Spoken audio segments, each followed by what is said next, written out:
see if I can't find another stock. I bought the ASST, and then I found out there's a guy on YouTube talks about stocks strictly, and he's already talked about every stock I've been in. So since he did that, I've watched him and wanted to know why he thought that they were doing it. Because I don't look at charts, guys.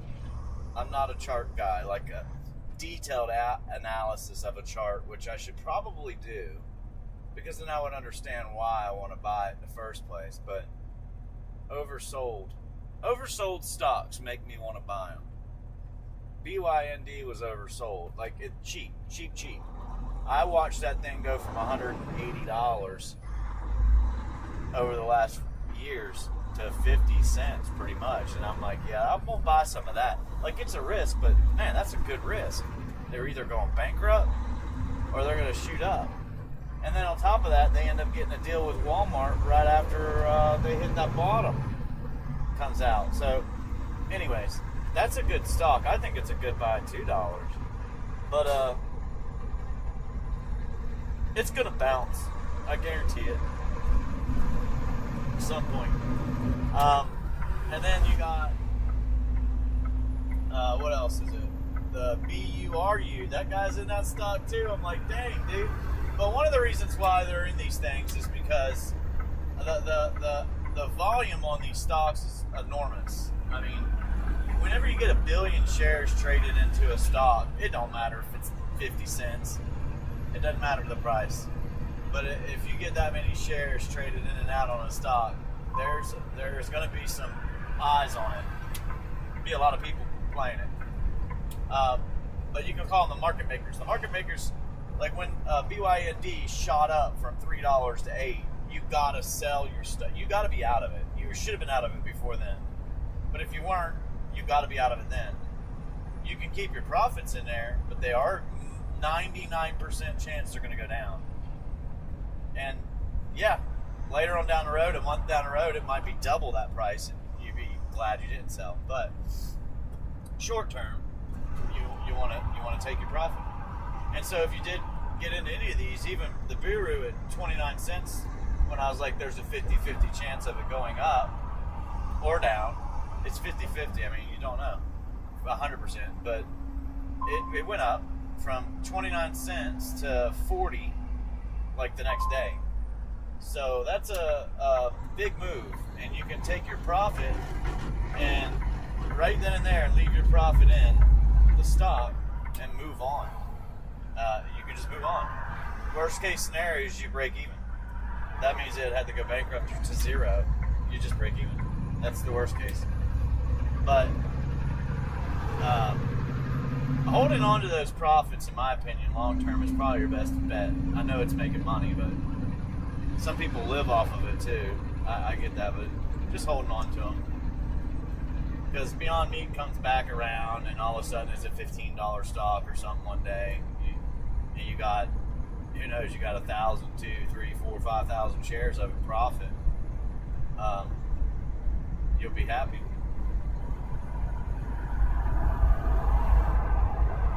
But anyhow, those are the stocks. ASST is one too, but I don't necessarily like that myself. However, and it's only because, I didn't get it at 85 cents.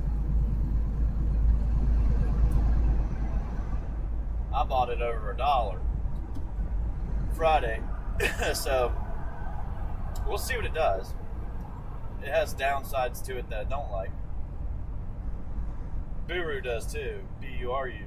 But heck, I didn't even take profits on that, which is probably foolish, because it will most likely fall down from that 40 cent line. So, but if it doesn't, between now and Tuesday, you'll know if it's going to have a breakout or not. But one of these will. One of those three will.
least I got some sleep last night.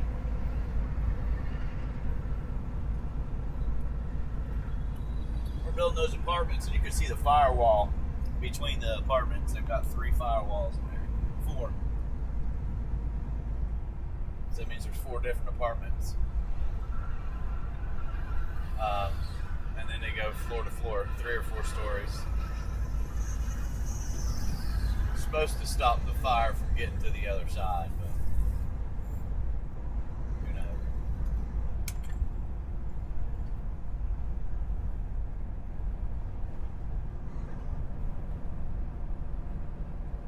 Alright, today I've got 2 options. I got about a 1/4 inch before I get to 4/32 on the smallest part of my front tire, which is the worst and smallest part. The rest of it I've got probably about a 1/2 inch or so.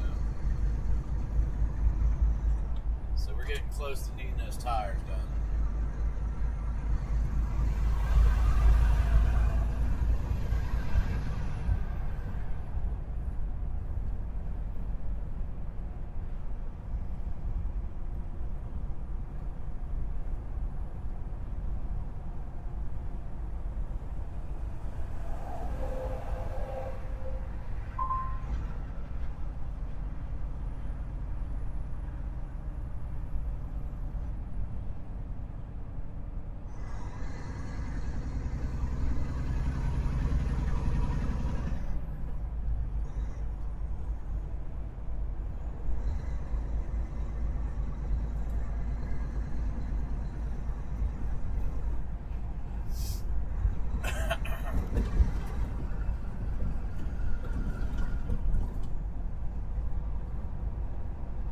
But yeah, my goal with those stocks is to make enough at some point that I can get this truck paid off before I need to pay, before I have to pay the payments, slowly paying it off.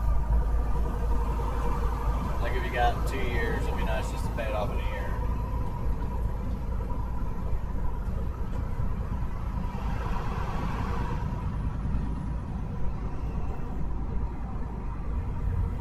But sometimes markets are hot in certain areas. Like markets might be hot in technology, markets might be hot in rare earth, markets might be hot in the marijuana industry, markets might be hot in the mining, and also, they get hot in like power, industry or steel. They'll get hot in biotech, and right now they're hot in penny stocks that are under $1. They're hot. Phil Collins 420 said, I just ate a Beyond Meat steak and eggs for breakfast. Good for you, man. And I'm sure you got. Welcome to Phil Collins 420. Sure. Spam with your green eggs and ham.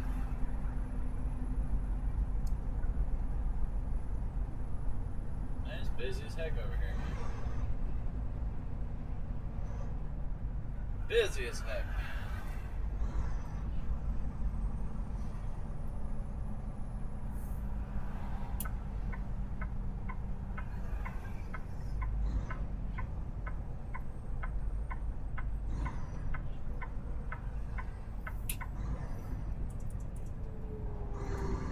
Sir.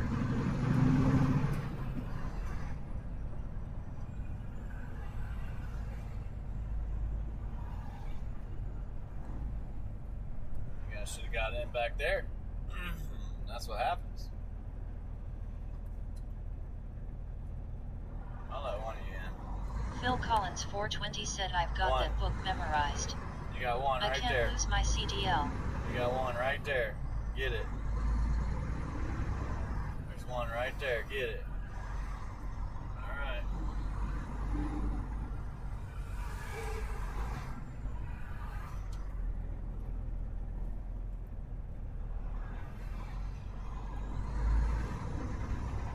So Beyond Meat, speaking of Beyond Meat, you're taking a risk. Anything I say, do your own due diligence, man, for real. But anything I say, I told some people to buy it. Beyond Meat. I sold it. I bought it at almost $3, and then when it dipped below the 288, 285 line, I got rid of it, and now it's fell another 80 cents. So Now I made profit off it because I bought it at 94, 95, and I ran that up. But I missed it, a lot of it, honestly. So it's good. It's probably a good one. It's probably still going at $2 right now. Monday morning, it's probably going to be green pre-market. My guess is it jumps up. 420 said, I can't believe I made 26K on Friday. My guess is it jumps up 40% pre-market. It's just going to bounce. You're not even going to catch it. It's below 250, you know. It's probably going to bounce up at least 30%. But they're penny stocks. I got ASST. We'll see what happens with that. But if that goes up, I'll pull some off the table. You have to do that. And what I've done was pretty much left enough to trade a little bit, not a lot, enough to trade a little bit, put most of mine into silver. So that will stop my account from moving too much dramatically. That will lock up a good bit of it. The other part of it is profit. The profits, I'm just leaving. I'm not taking any out from what I already did. But those will move a little bit. But those are locked up too. So between the profits and the silver, that's most of my account. Phil Collins 420 said, put it all in Ford. I left about a quarter of it, 25% of it out to play, because I think the market's going to fall. Like the market itself in general will fall. Some of these penny stocks will not. They're going to go off of technicals or whatever, hype, meme. Phil Collins 420 said, thank me later. Open door. Okay. Put it all on Ford.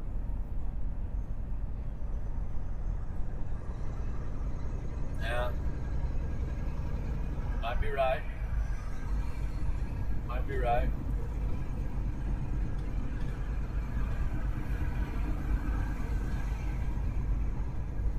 Could be correct, Amundo. I've done that before.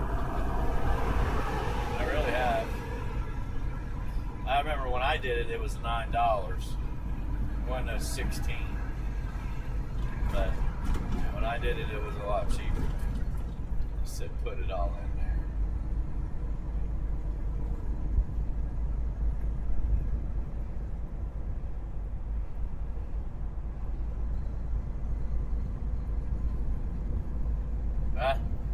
I don't know, man, but you're probably about right. It's close, huh? Maybe 14, 15. It's gone way up from when I used to play it. No, I bought it at 5 or 6, dude. I can't remember when I got it. I got it way low from where it is now. But I don't trust that it comes back up. Been hooking me up for years. I don't trust that it will come back up.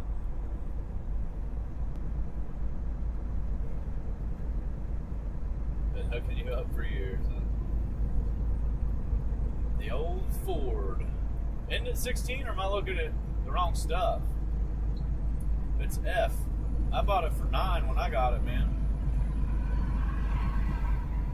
Yeah, I got it for 9. I'm pretty sure I got it for 9. That was years and years ago, that, man. Years ago. Back in like 2021, 2020, something like that. It's way back there, man.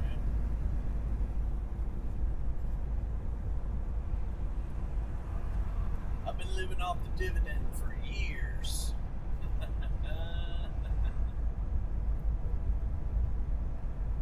Phil Collins 420 said they hooked me up so much I bought a new Super Duty. Right.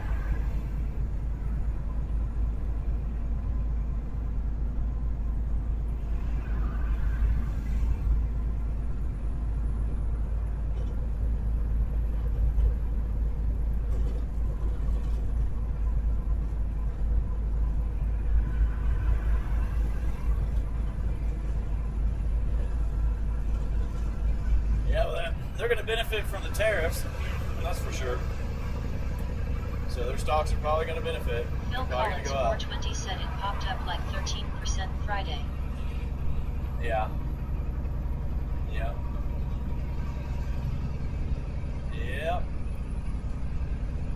a bad idea. Not a bad idea. That's a big move, man. It's a big move. Just jumping like that. And, it's also had another big move prior to that, too. 2 in a week is pretty big, man.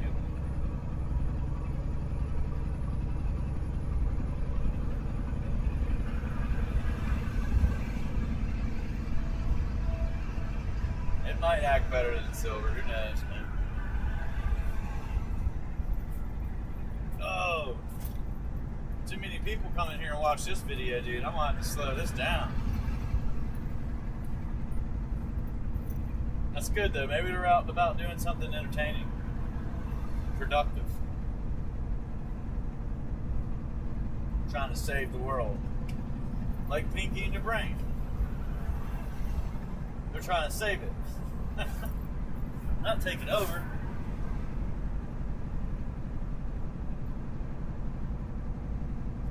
Phil Collins 420 said who doesn't like a Super Duty? I don't know, man.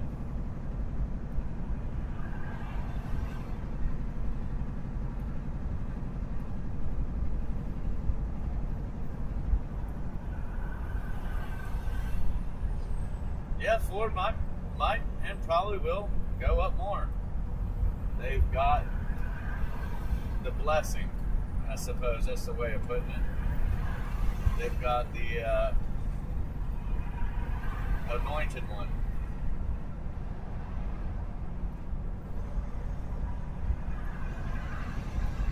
The anointed one. Phil Collins 420 said I like driving around in my Ford eating Spam sandwiches and drinking Starbucks. That is the nastiest coffee, dude. It tastes like ugh in the mouth, like you just ralphed. That's so bad. It's so nasty, dude. I can't believe they're not losing massive business.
Phil Collins 420 said I'm going to add some Marlboro on Monday.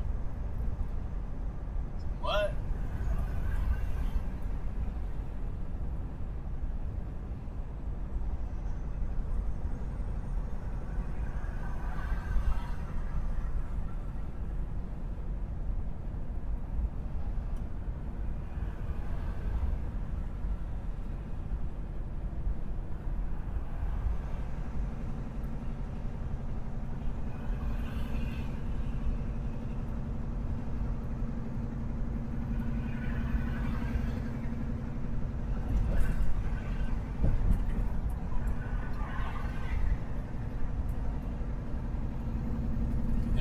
Going by the old school. My bro.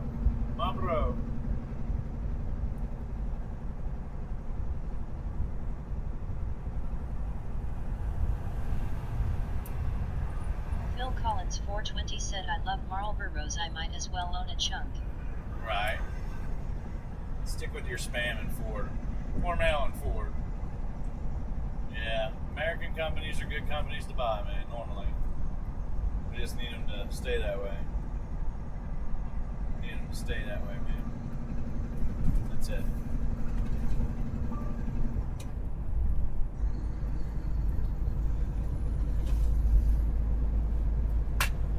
Where's all my people at, man?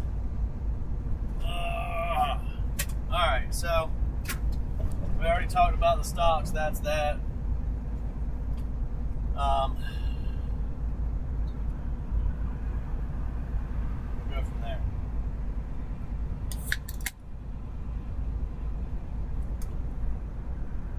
First of the day.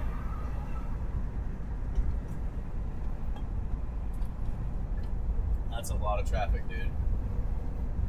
Crap. Phil Collins 420 said FedEx always done me right.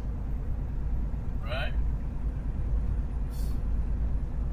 Well, man, you know, I'd be down with your Ford pick maybe if they didn't jump up that far yesterday. 13%. That's kind of hard. That's kind of tough to try to get in on that, man. But it is probably going back to $25 a share over time in the next year or two. It probably will double. It is probably a good purchase. Ford does have a dividend. A lot better than your Hormel BS.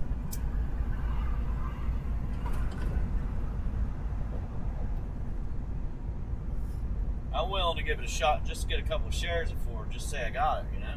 That way I'll watch it. I'm watching Hormel. I already got 30 shares of that for free. That's hard to get though, man. I got to get the dang get in there when they do that 13% move like they did on Friday first. That's where you get some shares.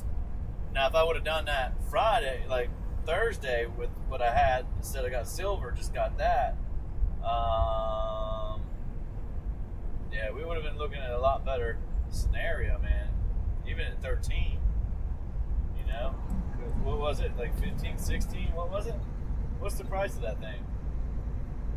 Whoa.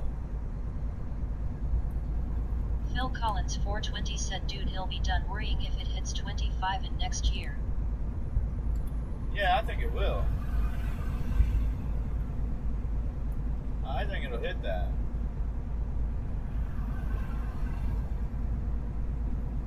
I think it'll go over 14 real soon. And just because they got, you know, they're anointed, I guess you would say, man. And you got, it's just like Intel.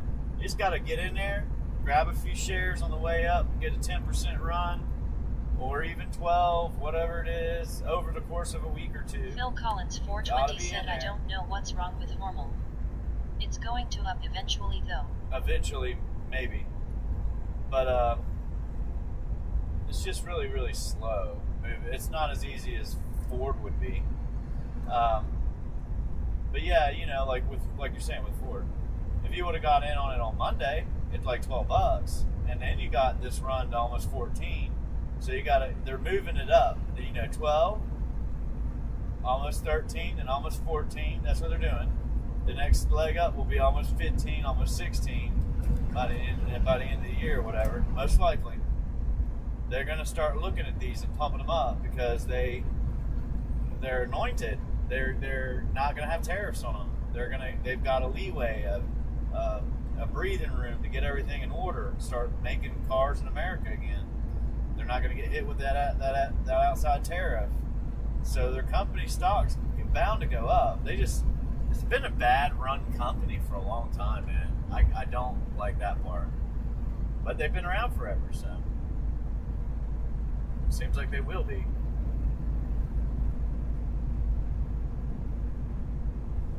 I mean, honestly, 25 is about as high as that thing's ever really gone. 25 or 30, it's not really, you know. I remember seeing it at $2, dude. I remember seeing Ford at $2. I remember that.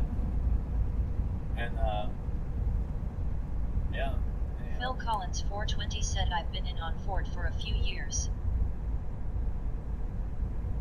That's a good one. The dividends are good, man. They're good. I get it. American companies are great to have. But see, with Ford, you'd have to do it this way. I'd have to buy it at 12. I'd have to sell it at 13.80, 13.50. You'd get max maybe Phil a couple Collins shares out of it. 420 said, dude, you really gotta start selling options. I just don't do it, man. I don't know how to make them. I can do it. I have the ability to do it. I have the authorization to do it. But I'm definitely not buying any options. I'll sell them. Make it and sell them, but... So... But even at 1380, you know, that's going to have to go up to at least 15. You know?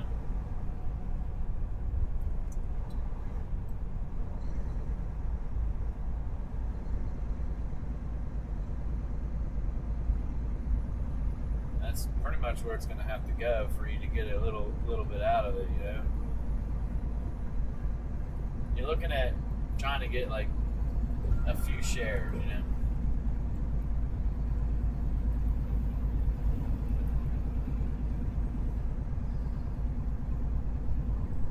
To be honest with you, Ford company should be a $400, $500, $600 billion company, not 50. They've jacked it up a few times, man.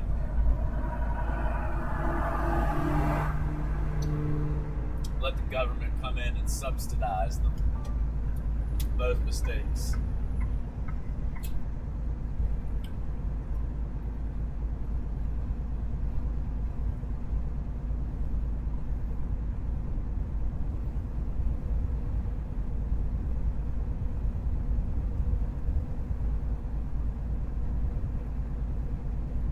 But I like that one better, man. That's a better one. I like it better. Phil Collins 420 said just start with covered calls. Ford is perfect right now. 100 shares is cheap and easy to learn on. Yeah, I would risk a lot putting it in there with Silver's cash, because Silver's cash is not just a couple of dollars. And I honestly don't want to get rid of that yet. Silver's probably got more. I don't know. Ford probably got more room to go. At least it pays a dividend.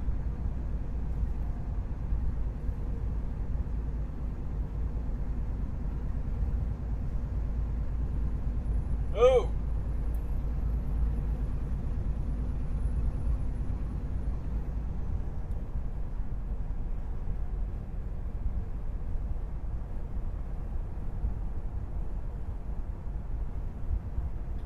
It's ran a lot too, man.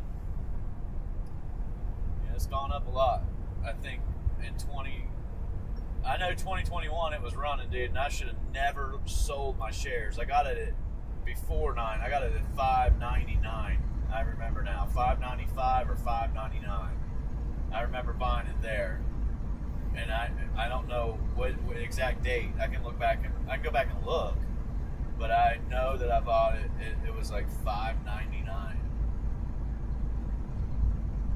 I remember watching it just go down and down and down, and one day I was like, you know, I'm gonna buy that, and I bought a hunk of it, man. I had some money back then I put in it. The bad thing about it is I should have never sold it. Because when the market went down in 2022, Ford did not. Dave M said, what up? Ford did not go down in 2022. Welcome to Dave M. It did nothing but go up. So I would have tripled that. Doubled it, a little over double, about 300%. If you would have got out of that. Huge Tiger said Salam Alaikum number Degir. But it hasn't been back down below that since. Welcome to Huge Tiger.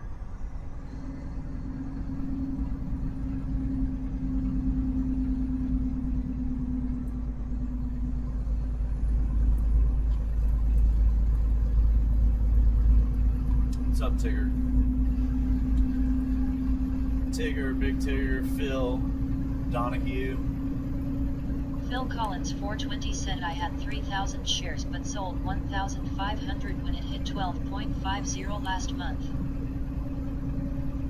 It's probably a good idea, man. Probably got like 20% out of that, didn't you?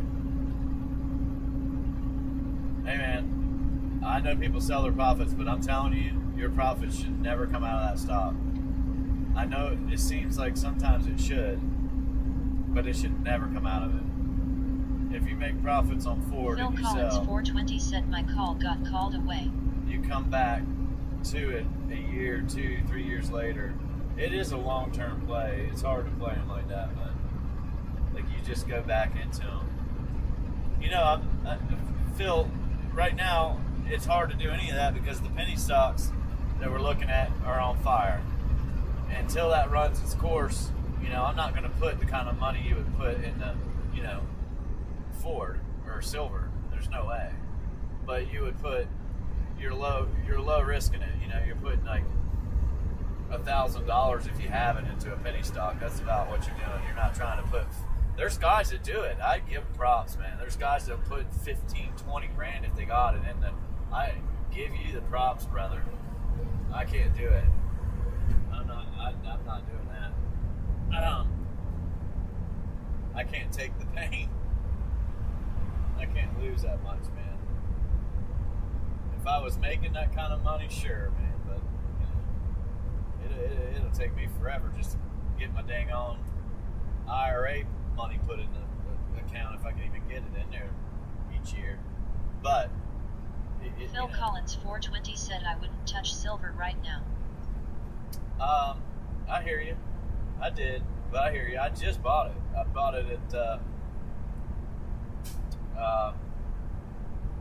I bought the trust, so I bought that at $43.85, and the next day I was up like a decent amount, but now it's only a little bit.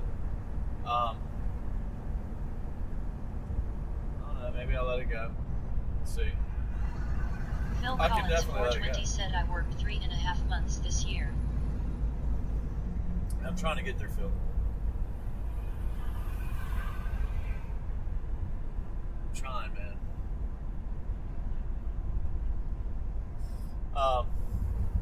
But I have to have a big hunk of stuff in things like Ford and Hormel or just different decent companies, and not absurd amounts where 1380 is absurd for Ford, man. I'm not saying that's not going to go up more. It will. I know it will. And the reason why is because of all the political stuff that's around. Phil Collins 420 said it was 6 days a week though. Yeah. That's why I'm trying to buy the truck. Yeah, I'm trying to buy the truck so I can do these other things I want to do. I can't do them with the payment hanging over my head. It's a high payment.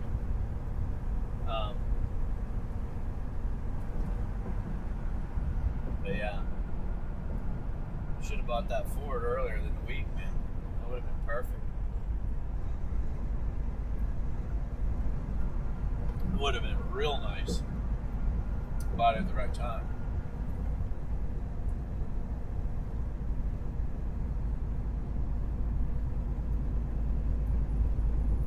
Yeah, and when it goes up like that, though, I'm not going to leave it in there because I don't have that kind of money just to sit in there for that long. I have to trade it. That's just how it goes for me.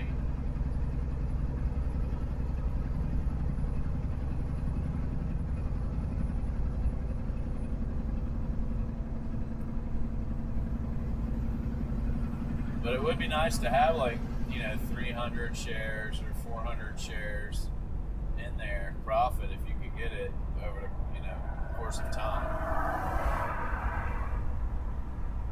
But that's months and months and months and months if you're lucky. You have to buy it low, man, like 11, 12 bucks where you sold it. You'd have to buy it down there and hope that it goes to what I'm talking about, and it probably will, man. Like it did it in 2022 for a reason. Phil Collins 420 said I think I'm going to open an LLC for my future trading. I think he'll save on taxes. There you go. Well, this is how you save on taxes. Don't sell your profit. You don't have to pay taxes. Don't sell your profit. Make sure it's in your IRA if you can, but don't sell your profits. You don't have to pay taxes if you don't sell them. Say you put 10 grand in a stock and you made $1,000. Pull 10 grand out. That's it. That's that. No tax paid. until you sell it. And if you wait a year, it's 15%. It's not 25 or 30, whatever your tax bracket is. It's flat 10 or flat 15, I think. That rule, I believe, is still there. So, but yeah, man, I can't believe that I bought it back then for that price. It was $5.99, I think, or $5.95. Phil Collins 420 said, I'm making profit every week selling options. I hear that.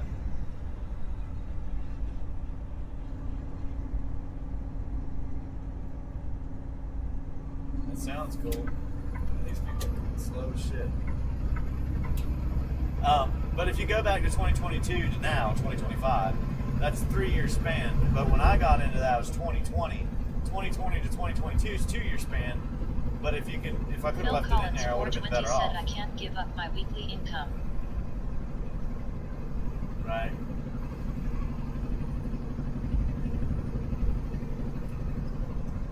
Well, you can give up your profits on the stock itself, and that'll save you money.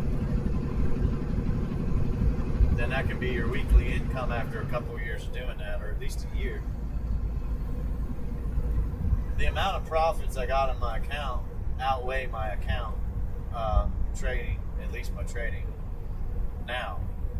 So my trading's lower than my profits I got now. So I've done real well in doing it over time. It's been a long time. Like, it's not been 6 months. I've been doing this for a long time. But the amounts, I even have to put more in there, to be honest with you, because I'm crippled myself right now. I can't do anything. Not good enough. It's not good enough. So I'm going to fluff it up a little bit. I hope I can. I can't right yet, but I have to get to a certain amount of savings before I can do that. But I'll try. And I don't want to sell my profits to do that, so I'll leave them in there. Because everything kind of goes up. Phil Collins 420 said, I'm up 47% for the year. Yeah. Yeah, I don't even know what I'm up, but I know it's a lot. I haven't even really looked at it. I think last time I looked, it was like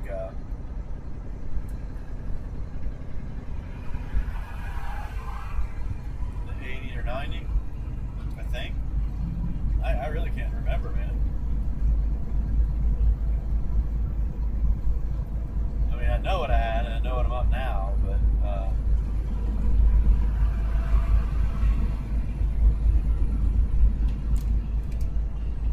let's see.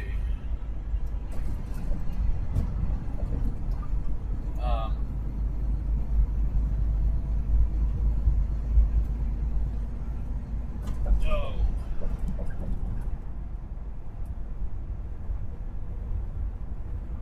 I honestly don't even know how to see it, so.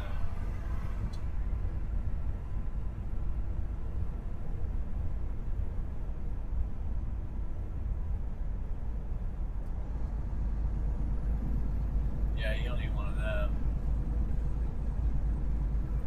Yeah, you don't even want to know, man.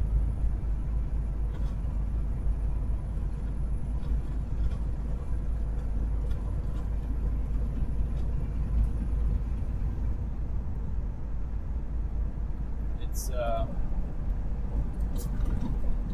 don't know. Phil Collins 420 said, I grew up down the street from Warren Buffet. Yeah, me too. It's funny. So, I'm not sure how much you're up, to be honest with you.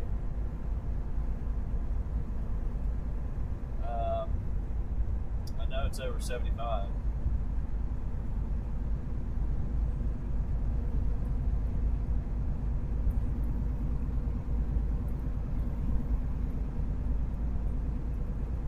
Yeah, it's been up. I've been up about 125%.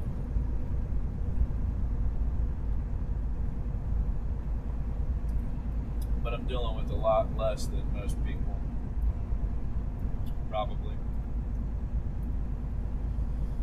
But most of it was between April and now, of course. But Phil Collins 420 said, I swear, man. My grandma lived 3 blocks down. really, he's not a crazy person, like a spender like that anyway. So probably lives in a normal place. Right? To be honest with you, I've been hovering around since September. Since September, I've been above and hovering about the same area, give or take 20%. There's 20% moves all over the place. I have a feeling. I'm getting a feeling now. It's getting ready to take a big run or peak. The whole account soon, because I'm positioned in a few things right now that are going to either do really well, or they're either going to do really well or they're not, I guess. I mean, between the open door, I sold most of all that profit. Phil Collins 420 said he lives in an expensive house. Yeah, the LLC that you're talking about, you might need it one day. But that BURU stock, for instance, I have BURU, and if I bought BURU at 29 cents, I should have sold it at 40, 42. I know that. I let some of it go, but I didn't keep the profits. Normally, I always keep the profits, but my trading account is messed up, so I have to keep the money. That means that I still don't have to pay taxes. That's what I'm trying to get at. So I try to get that number back to the same exact number I started with, and then I can start keeping profits again. But and beyond me, BURU, I kind of messed up a little bit because I had to take the profits out. And man, it's too much that you're losing by taking the profits out at the wrong time. So I do a little different in the IRA than I do in the trading, because you don't pay taxes on the IRA, and the IRA is a beast. Usually, it's where I always do the best, because I don't use margin. A lot of people do. I don't use margin. The only thing I use margin is if I was buying like Ford, then I would put more in. But again, not selling the profit in Ford when I walk away from the trade, I will not sell it. That's what I mean by that. That will not get sold, just like Tesla won't get sold. Open Door won't be sold. The big portion of it that I had, yes. The 100 shares, no. I don't know what it is. I got a couple hundred, but it's not a lot. It's enough to make a difference, but and I should have been playing that again and again, but I don't have enough money to put in all these things. So as much as I want to play certain things, I need more to play them all the ones I wanted. Because of course I wanted Open Door when it was at $6.50 or better. I wanted it bad, but I was in other stuff. I can't just drop that and jump into it. So it would have been nice to have it, to be honest with you. All right, guys, move forward and let me over. How about it? You guys are assholes, man. I mean, straight pricks.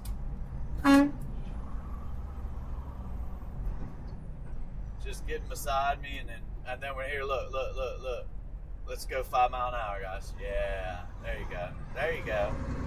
That's really safe. I know we try to be safe here, but damn, dude, gotta let the truck over too. Shit.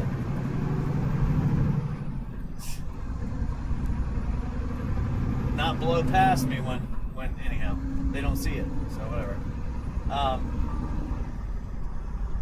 But anyhow, yeah, I already know what I need.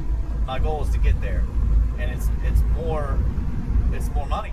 I need more money to trade, and I don't have it. I need a lot more, and I'm just a baby trader, man. I'm just a weekend warrior, if you want to call it that. And I've been doing it a long time, but I need like $700,000-800,000. It's a massive amount that I've never had, never seen, never made. I don't know if I ever will, but yeah, my account, it don't matter if it doubles or triples, it's not going to really matter.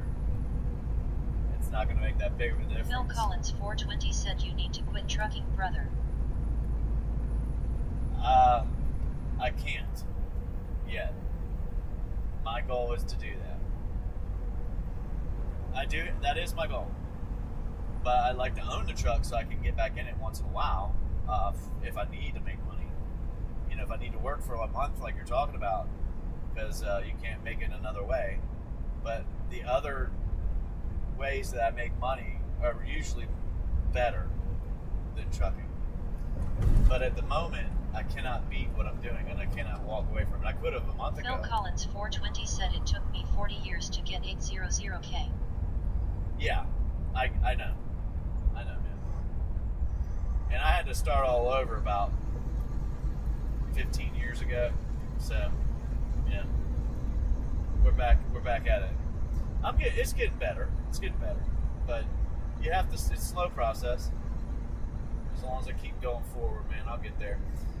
I'm getting closer and closer to the main goal, and that's where things will change. That it will happen a lot faster once I get to that point. But right now, I got to get to that point. It's the slowest. It takes forever to make that first hurdle. I've done it once. I will never mess up that again. I won't ever mess that up again. So that hurdle is the main thing. And right now I do have, it's kind of spread all out, but I need it in those accounts to make it work. And like people that have a lot of money I got a few friends that got $800,000, $1 million, $5 million, or their families got millions. Those guys have enough money. They don't. Phil Collins 420 said first 25 years I was either too young to work or I was busy partying. Yep. No, I didn't party. I was 21. I wasn't even drinking anymore. I was done with the party scene. But my buddy, like say he has 750,000. We'll just use anybody. It doesn't matter who it is. The market falls, they go to $500,000. The market rises, they go to over $1 million. You know, like right now. So they have enough money to put, say, $100,000 into Ford, or $100,000 into silver, or $100,000 into Hormel. They have enough money to make a difference in what they're doing. You know, so if they bought Ford, Phil $10. Collins 420 said I still can't afford to buy a house. I can't either. But if they had, and I might not ever even worry about it, but the land is more important to me. Freedom is. Maybe just run around. But if you have that $100,000 in something like Ford, and you go and you get that dividend of 4% or whatnot, it might be 5 or whatever, let's just say 4. You're going to get that $4,000 a year unless the stock drops, and you're going to get $4,000 off the price of it. But if you buy the stock at the right price at $100,000, say you got it at $11. Right now, at this moment in time, you're sitting up pretty good. You can pull that profit out, or you can pull your money out. Ideally, that's exactly what I'm going to do. I'm pulling that $100,000 out at some point. And once I'm up 20-30%, it's coming out, because you got $20,000-$30,000 in that stock that is getting a 4% dividend, and you can move that money to another stock that is a lower price. Phil like Collins maybe 420 said life is not fair. People have $300 water bills anymore. Oh no, man, I know, dude. Speaking of that, that's funny you say that. Between water, sewage, and garbage, it's $200. That's a very reasonably low water bill. That's absurd. And that's just water and garbage and sewage, man. But yeah, it is bad. And then if you're doing something like renting, man, you can rent and pay $25,000 a year for rent. Maybe, shoot, you could pay $100,000, but most people are probably in the range of where they're paying $12,000. Maybe $15,000. But you got to think about that. That's a big number that you could be making something off of with. So I might have gone 7 or 8 years without a house or a rental property or anything, but now I've got something, and I did it because it's comfortable. I deserve it. I want to enjoy it. Now, am I going to do it for 5 or 10 years? No. It's too much to spend. But at the same time, I want to get myself set up on these other things that I'm trying to do. But my first goal is what I just said. If I could ever get, and it might take me 20 years, but if I could ever get to 750,000, that's where I want to be at. That's my main goal. Somebody asked me, back in 2018 or 17 or something like that. Well, you're never going to be happy if you make. I said, well, I'll be happy when I make 50 grand. They're like, well, when you get that, what would you want then? I said, no, I'll be happy with 50. I think that's my goal. And they're like, I said, no. I thought about it for a little bit. I said, no, 250. I said, then I'd be happy. And as you learn a little bit more and you realize a little bit more, it's not enough. And that was then. This is now. So Phil Collins 420 said, where's all your followers? I don't know, man. Every time I run this long format, they either don't get notified or they don't want to watch it.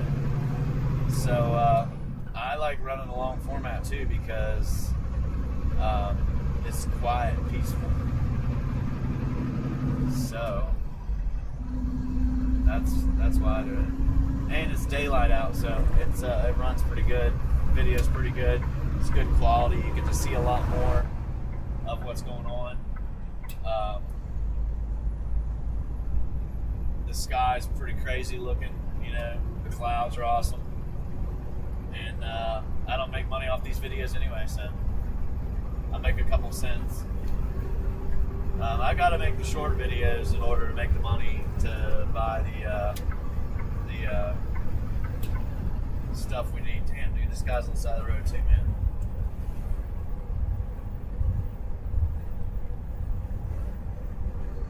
Alright.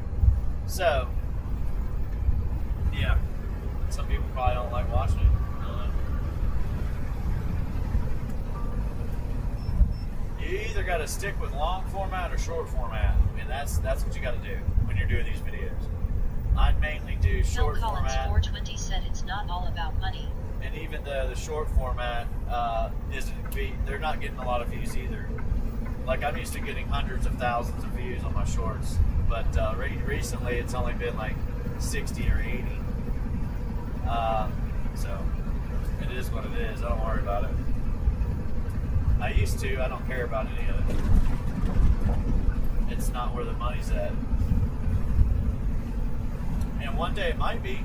So there's no reason for me not to videotape all this stuff and use the content and all the crazy shit we saw last night, man. Where the car's on the wrong side of the road, driving right at me. All of a sudden, that seems like that's the new norm. Seeing it on social media, I'm seeing it live in my truck, and people are just driving right at me on the wrong side of the damn road. Scared the crap out of me, man. That was like 2 o'clock in the morning, too. So Phil Collins 420 said, I can't even get enough subscribers to go live. Oh, you can, man. If that's really what you want, you can do it. You only need 50, right? 50? All you need to do, man, is two things. Either ask people to come subscribe to you, and some lives will not let you do that. Or you can do a short video and do multiple short videos. And it does suck, but you got to do them until you get one that is kind of like funny or entertaining to a lot of people. And then once you get that, you'll have all your subscribers, man. Every time I run a short video of the drive, I get between 50 and 150 subscribers, like new subscribers. And some of those are probably fake accounts or bots or whatever, so you can take 10% off the top of that. Whatever that number is. If it's 100, take 10. off that number. And then, at least 2 or 3 people said last night they subscribed, which was cool. That's fine.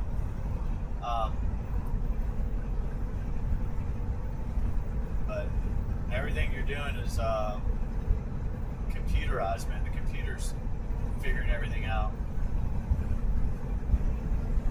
Like if I made a video right now and I made one of my scumbag truck driver videos and I started it that way like I usually do, that video most likely would get Phil Collins 420 said, imagine my live 50, 100,000 views in the first 2 weeks. It'll get pumped out. Winning in life.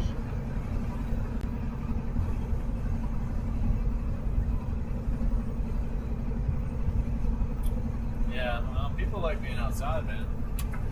A lot of them don't get to live like that, especially if they're growing up in the city, man. They don't get that peace and quiet outside. Or, just like right now, if I roll the window up, you guys aren't on here, I get my peace and quiet right here. I don't have to listen to anything. I can clear my head. I do that, that's why I turn the chat off sometimes. Just be quiet. It's just to clear my mind. Especially when I get riled up. I get aggravated. I try to really not do that because it's not good for you. And there's nothing you can do. You can't control it anyway. So,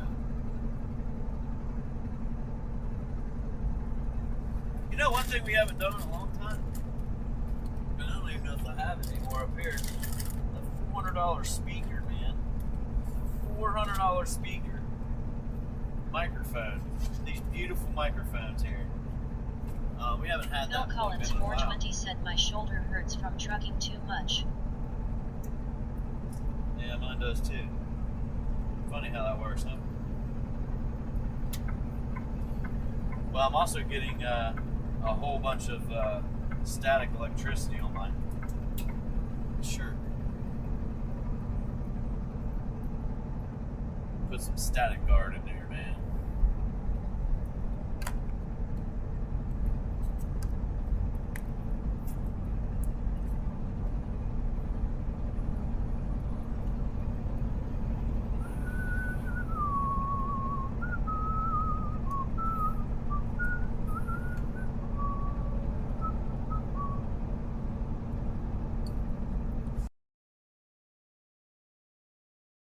You guys let me know if you can hear me a whole lot better. Are we live with Flip Flop Trucker? Is that better or not? You guys will have to just let me know. Live with Flip.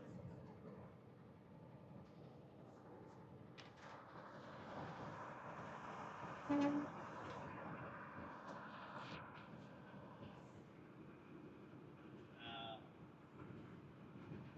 see. Maybe it's okay, maybe it's not. I don't know. Maybe the mic went bad. You can't hear me at all. Who knows? It probably didn't work at all, to be honest with you.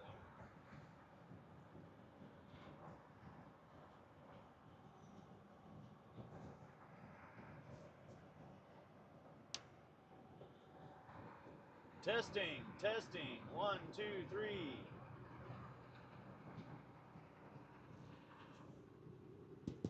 Mic check. Man, it didn't work at all, dude. It ain't even on. Dang, man.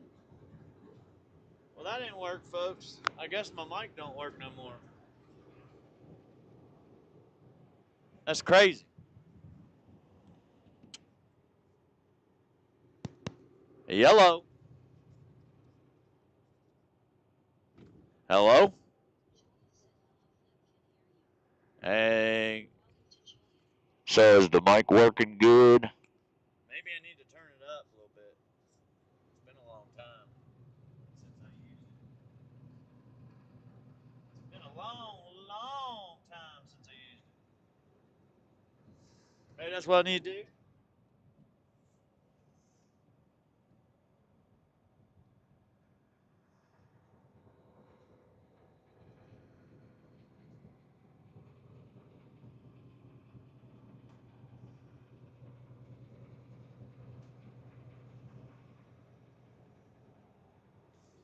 How's that?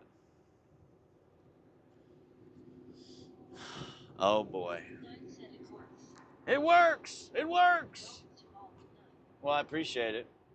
I can't hear it at all. I don't know what's going on. Oh no, did we mute it? I muted it. Oh no. I can't tell, sorry.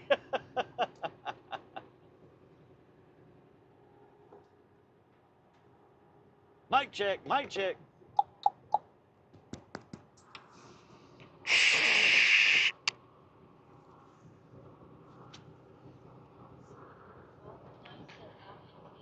Can you read? Can you read me? Loud and clear.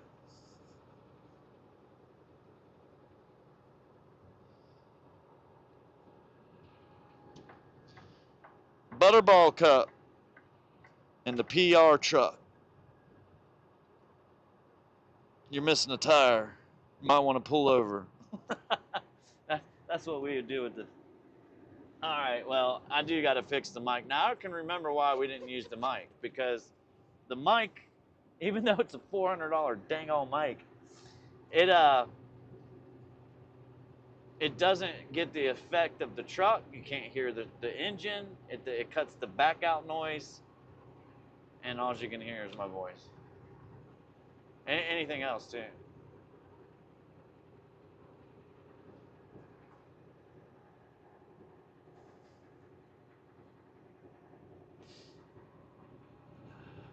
Anybody need a YouTube microphone?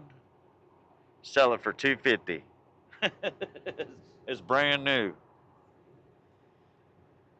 Thanks, Julie. I appreciate it, though. At least it works. I guess that's good. I know there's a lot you can do with the mic, but I do not know how to use it, and I don't know how to fix it and change it, and I just haven't put the time into doing the research to do it. There's a lot of things you got to learn. I don't know how to do. I try to get somebody to help me, and they ask, what do you need help with? Well, that's one of them. I need to know how to use this microphone 100%. I need to know how to change some stuff on Gene that I have a problem figuring it out.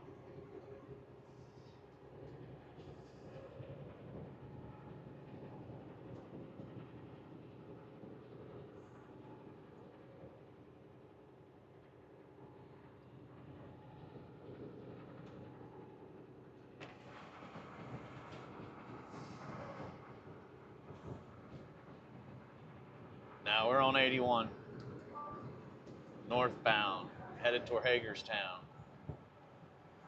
behind Brown and Electric, which you can zoom in on that. That's one good thing about this video. You can zoom. That's not the short feed you can't do anything with.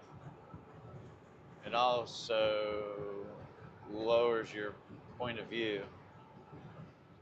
So right now you can see somebody from the side, or if you look in my mirror, you can probably see somebody in my mirror when they're there, you know, somebody in the sides of my mirrors. At least the right side, at least. Like when we pass the truck, you can see them, or the car, you can see them. We're passing them.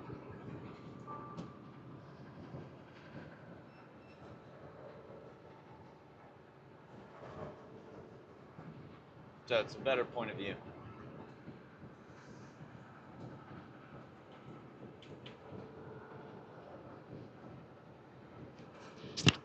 Yeah, there's got to be a better way to make this mic go up. I don't know how to make it go. Turn up, up, up, up, up, up, up. So, I guess I have to mess with it when I'm off work, not running.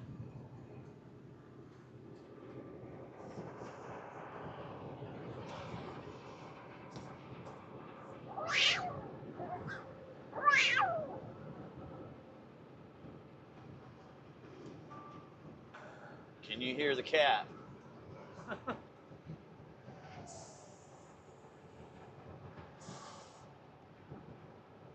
there's 24 acres for sale right there, man. You can just buy it right there. Boom. Truck parking, $10 a night.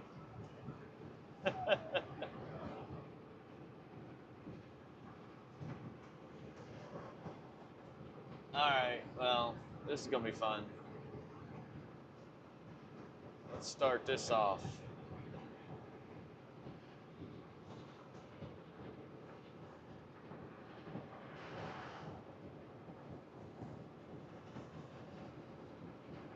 But everybody's going around, G, to the left, to the right.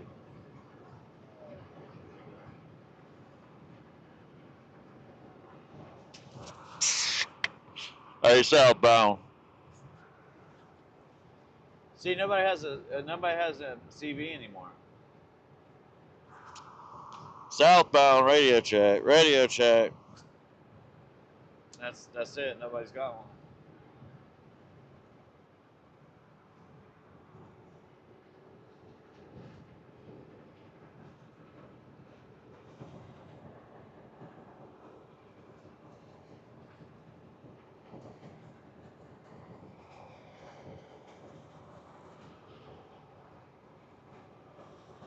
They're gonna come back over the mic.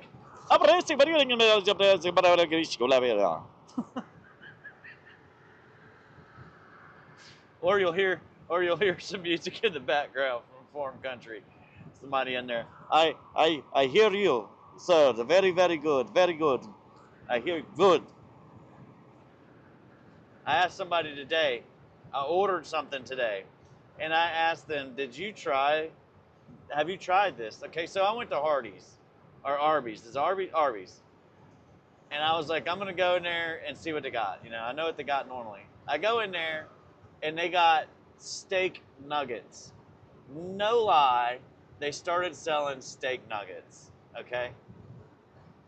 As funny as that, I asked the guy. I said, "You guys?" I mean, it was funny to me. I'm like, "You guys got steak nuggets?"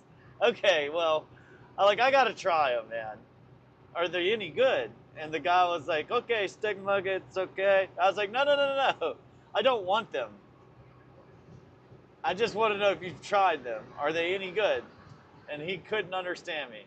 He said, "Steak." I said, "Never mind, man. You can't understand that.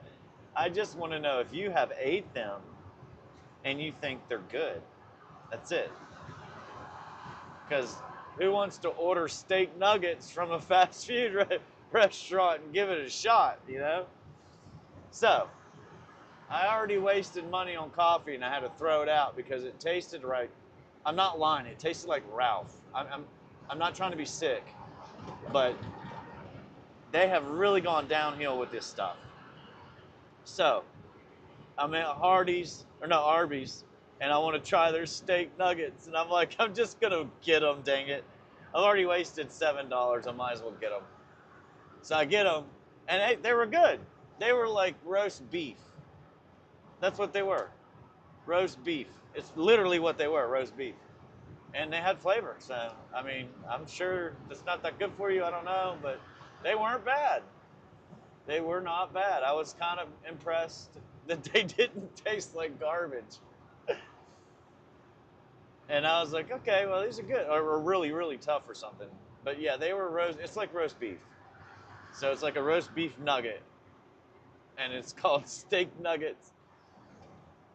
Oh, man. Hey, man, I don't think they're fried in oil. I think they might kind of be healthy for you. If you're on a carnivore diet, you can get your steak nuggets right there at Arby's for only $7.99 for 4. I don't know how many they give you. I'm just saying.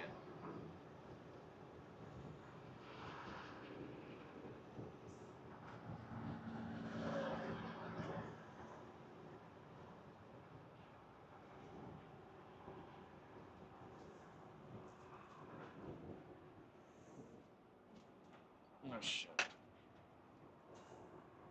What are we doing? What are we doing, guys? Come on, man. Wow. That's crazy, dude. Yeah, I'd go around him too. I'd go around him if I could, brother. That's nuts. Jumping the speed 20 miles an hour.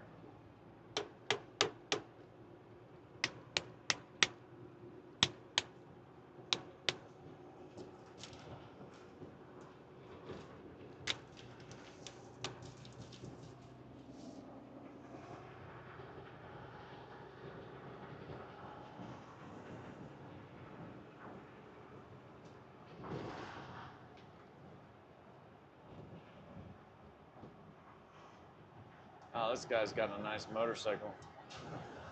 Dirt bike on the back. Man, I always wanted a dirt bike when I was young. Always, always. They were fun. I got on one. I got on a 250 when I was like 9, 10 years old. They had to help me hold it up for me to get on it. And I knew how to ride just enough that they let me ride it. So, but that was a beast, a beast. 2-stroke, 250 at 10 years old, man. Took everything I had to keep that thing on the 2 wheels.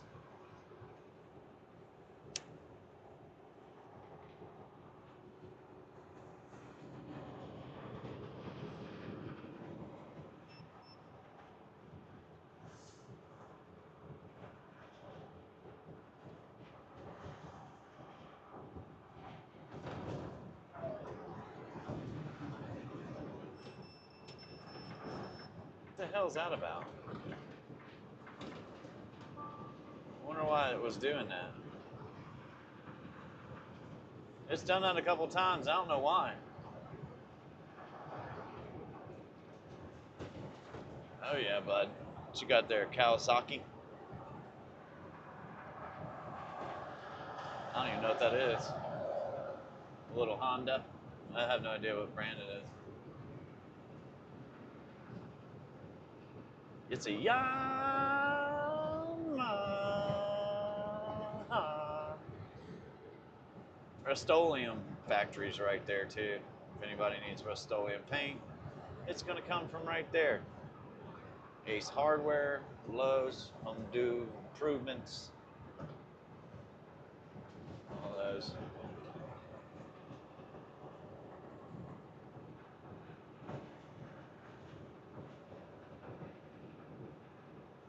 So, like I was saying Friday, I think that BYND Beyond Meats is a buy.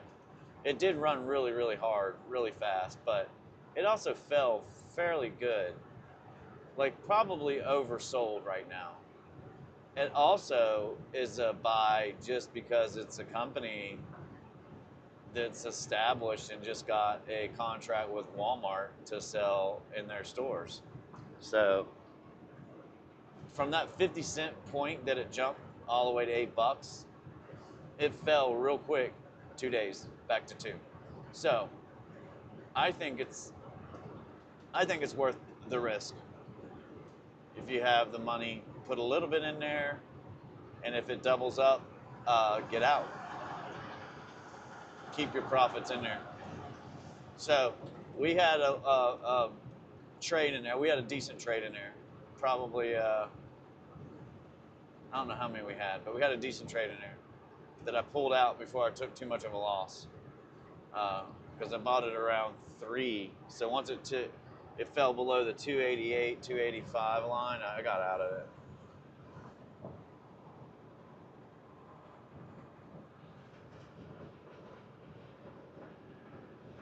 Rainy, I know Rainy was a crazy one, biotech, but it's also probably fell enough as well.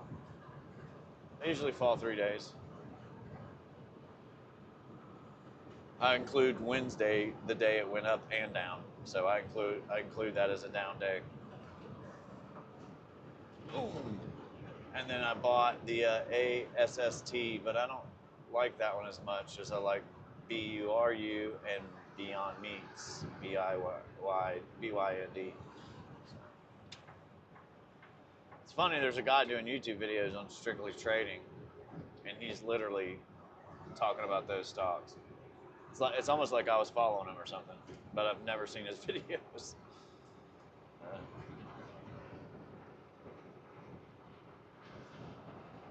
But he goes off something else, and I just go off of what it looks like on a Yahoo Finance basic chart. It's not through like Thinkorswim with all the moving averages and day trades and candles and all that stuff. But it's probably going to fill the gap wherever it stops. If it doesn't stop at 2, it stops at $1.60 or something. It's going to fill the gap to 3. 350, something like that. It might even just shoot right back up to 5. I don't know.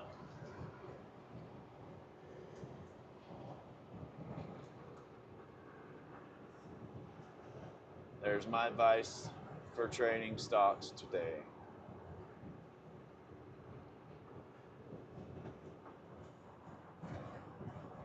But I'm liking Beyond Meat. It was struggling to get under $2 Friday, and $2 is one of the lines, like 201.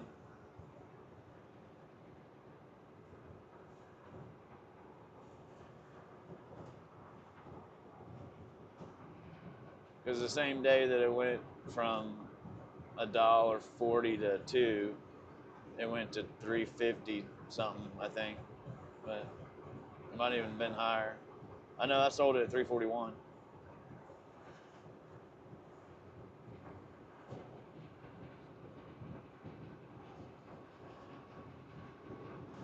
Oh.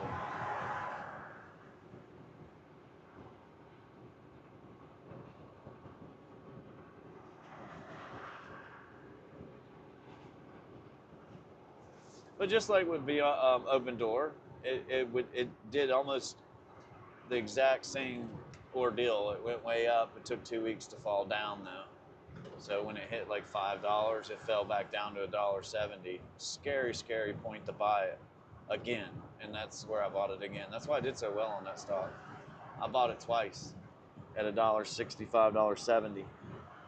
Right in that range, about $1.70.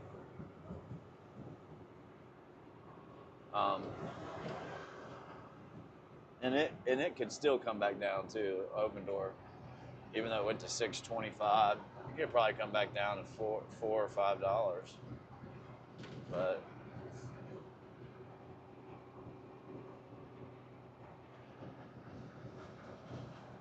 this is the week they're going to have the sell-off, most likely, though, folks.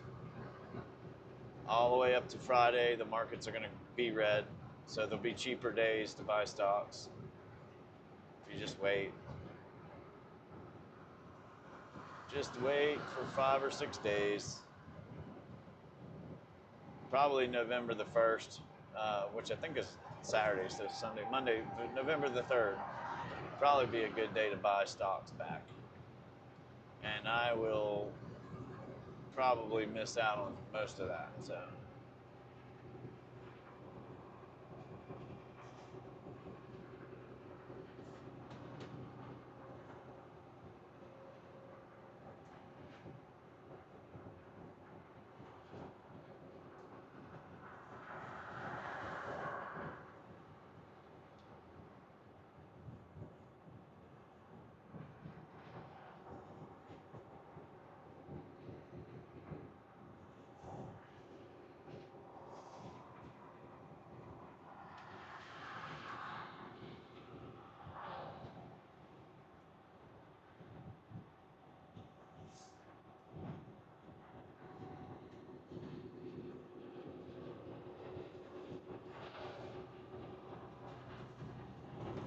Oh, these roads have some bad bumps in them, man. They need to fix them.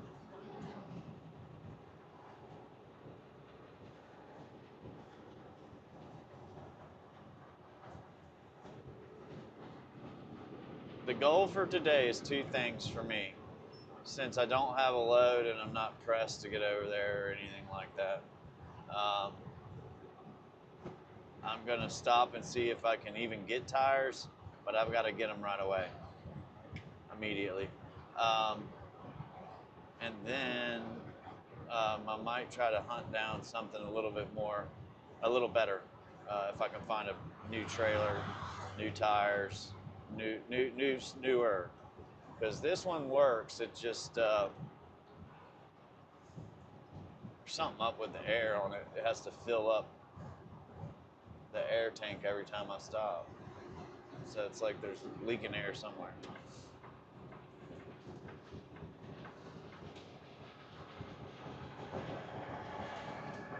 So I've noticed that I put in a couple orders, work orders for them, emailed them work orders for a trailer number and everything, and they didn't fix it last time, so I'm a little pissed off about that.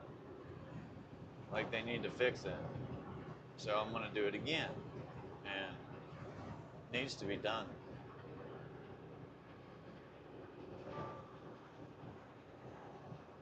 Too many guys not doing anything on the trailers.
Oh yeah, the guy that I was talking about with the trading, that's in every single stock that I pretty much have talked about or bought already. Up until this morning, I had no idea who he was or anything at all. But he is he's on YouTube, and I forgot his name. I think it's Reversal Trade. I cannot remember, man. Sorry. Reversal Trade something. I can't remember. I sent it to my dad. Reversal Trading King. I think it's Reversal Trading King. He's got a YouTube. He's got like 20,000 people following him, 25 or something like that. Reversal Trading King. So he literally is in. I have played every stock that I have played. The penny stocks only, not the other ones. And the penny stocks are the riskiest ones, but they seem to be pretty hot lately. They're running hot. Markets start going up with big companies, Apple, Nvidia, Google, so on and so forth. And then they move to mid caps. Mid caps is 5, 10, 15 billion, $20 billion companies.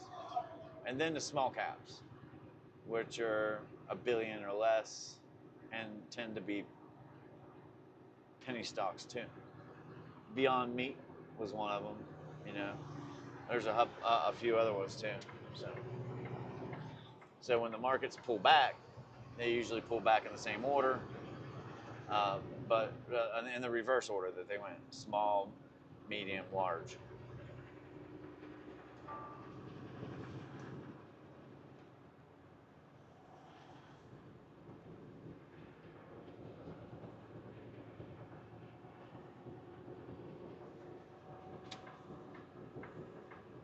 Hopefully next week we can get this all worked out to where it's set up right. That'd be nice to do it one time before I go home for a few days, and then come back out and work a week, about 2 weeks, and then Thanksgiving will hit, and then work a couple more weeks, and Christmas will hit, and then I'll be on a full-blown right back to, working 3 weeks pretty much in January.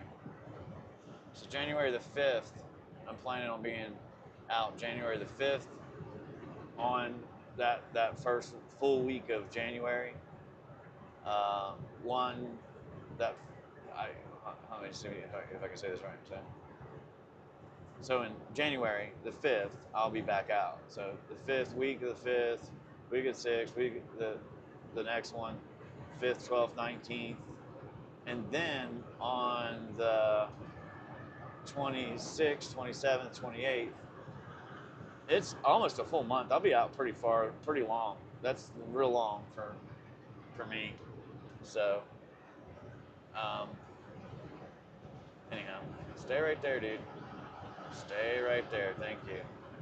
There's no slowing down. If these people don't let me over, jeez. They don't care sometimes either. When you're seeing people merge like that, they don't have a very long merge lane right there, and it's dangerous because they don't. He's not getting out on the highway at like 25 miles an hour. But anyhow, if I can't get over, which happens a lot if I don't do it right away before I get to that exit, these people will block you, and then if there's 5 or 6 or 7 cars, you can't even get over no matter what. You just have to stop the truck. But anyhow, so the week of January the 5th, 12th, and 19th, I'll be out those weeks full weeks. Then come the 28th, 27th, and 28th, I'll probably go home. And I might even do it the 26th and make it a full week. And then come back, the 2nd of February. But January, February are going to be full months, 3 weeks out plus. That's it, those 2 months, probably. And ideally, what I'm hoping is everything that I have right now set up is running smooth by this point. Hopefully, they're running smooth by next week, but hopefully they're running smooth, and I can get 3 full weeks in both those months and run this out to bare minimum till June. I'm hoping till June. So that would give me a few good solid months of making a decent paycheck, decent loads, decent runs, consistent, to where I'm caught up and I can, to where I don't need that many, but to where I'm comfortable and things are good and I can relax if something happens for a little bit, for a couple months. That's pretty much where we were at back in June. I had June, July, and August. I was good. Come September, all that's gone. And it was, pretty much. So I don't have a window of any sort. You just try to, when I'm an owner operator, what I'm trying to do is I'm trying to put away, 1 month pay for all the bills, and then another month pay for all the bills, and then one more if I can get it. And it's very hard to do, but to try to have 3 full months of making all your payments, because if anything happens, you have nothing to fall back on. Nobody's going to help you. You don't have any insurance for it. If you break a leg and you can't work, then you're going to lose the truck. They're not going to let you go 3 months without making payments. You might get 1 if you're lucky. So I try to get ahead that far. It used to just be a month, but that's not enough. Not for the truck. It is for me, like personally, but not for the truck.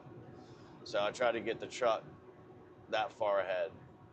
And so when people see some of the stuff that I'm doing, they're like, wow, you're doing pretty good. Sometimes, yeah. But there's always that downturn. Well, don't get arrested. Yeah, stay away from that. Does that sound better, Phil? The speaker? My voice? But anyhow, that's my plan, and I need those months to do it. At this rate, I'm not going to be caught up to where I need to be by the end of the year. I was hoping I could be. But I only have, next week is a full week, one full week in November, which is insane. It sounds crazy. And 2 partial weeks. So those are just going to keep me afloat. That's what I'm trying to say. It's so hard to do owner-operator. And then 2 weeks in December. So we're just keeping afloat when we don't work full weeks. And that's always been the case. You're just paying your bills on the truck. Like, you're not making much money at all. Like, I might make $100. To be honest with you, that's what I already know I'm going to make it. If I to get both loads, like the 14th and the 15th, I get both loads, I'll make $100 for the time that I was off for 2 weeks. That means I'll just break even. And then I'll get a full week, which will be a normal check or whatever. And then I'll get a partial week. And then I'll come back and get a full weekend. So, but we'll be behind a little bit every time I go home. But anyhow, July or January, February. Yeah, it does. It's a little behind. But January and February are very important to what I'm doing right now. To me, I need to have January and February really work out for a full week. I need to try to do 2 to 3 full weeks those months. That way I know for a fact by then I'll be able to get that herd guard most likely. Even though I'm not going to need it anymore at that point. Which sucks, but I'm not going to need it by then. I'm going to need it the next year. Just like my tires on the back. I'm not going to need them this year, but after next winter, I probably will. I'm hoping they last that long because they were so dang expensive. And the tires were $6,500, $6,000 something. Those back there, because they're not recaps. You can get it down to $3,500 to $4,000. But those are going to be dirt cheap. They're going to be recaps or some Chinese name brand tires that don't last. You'll get very little miles out of them. So as long as we can get January, February in, we'll be able to get the herd guard. That's what I'm getting at. Maybe even the seat.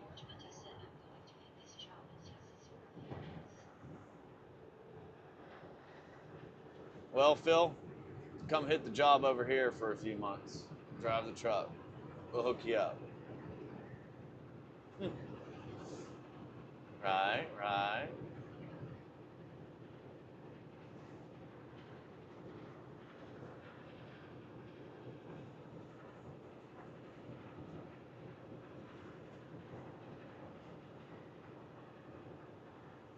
Yeah, I reread some messages that I got yesterday. They weren't trying to be rude. They were just saying. But you really can't hold it against anybody for doing their best.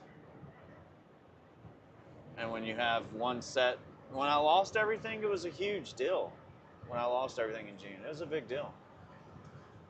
And then it was pretty much all gone, but I had half of it still somehow. And that's still not supposed to be there. And it just isn't. So I'm hoping I still have it. I'm hoping I have it till June. That's my goal. That's only 6 months, but I really hope that I have it about 6 months. Set up and straight, ready, good to go. And I mean all of it, both sides. That'll really help out. I think we'll be fine. That's why 6 months, that's my goal. Because by then, I know that most likely I'll be able to pay the truck off. Yeah, I'll at least make it. I'll make it 6 more months without any decent crap, any loads.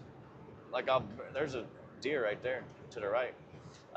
Without any decent loads. Like I'll be able to survive just paying the payment on the truck and making $500 or something stupid like that, because that's what it is. It's an absurd small number. It is. It's not even minimum wage, man. And it's inconsistent too. Like nowadays, everybody's fighting for a load that pays $2.25 or $2. That's absurd. That's what you have to have that. You have to, because by the time you do it, it's $1.85. They're ripping too many miles off of it.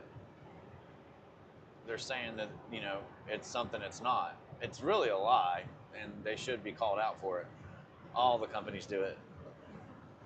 This load is 500 miles. We're going to pay you 500 miles, and you're like, but it says it's 550, and they're like, no, we only pay 500 because it's zip code to zip code, or it's a straight shot as the crow flies, or whatever. However they figure it out, I don't know, but it's never right.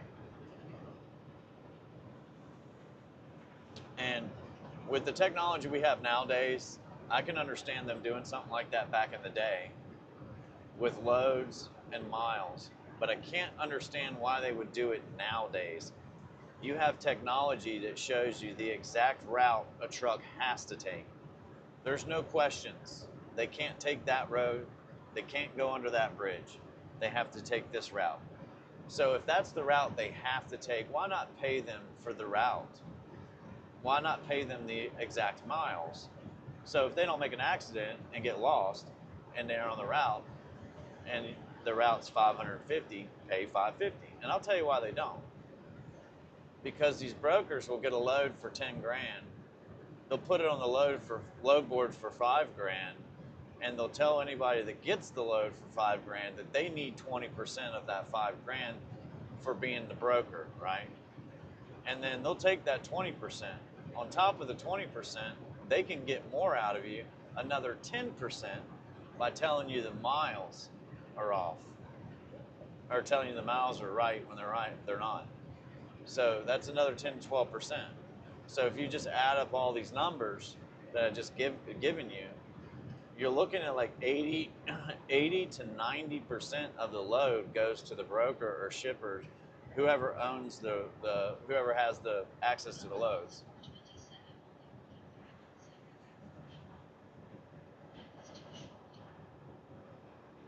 Well, Phil, I respect that, man. I'm trying to get there too. I will get there.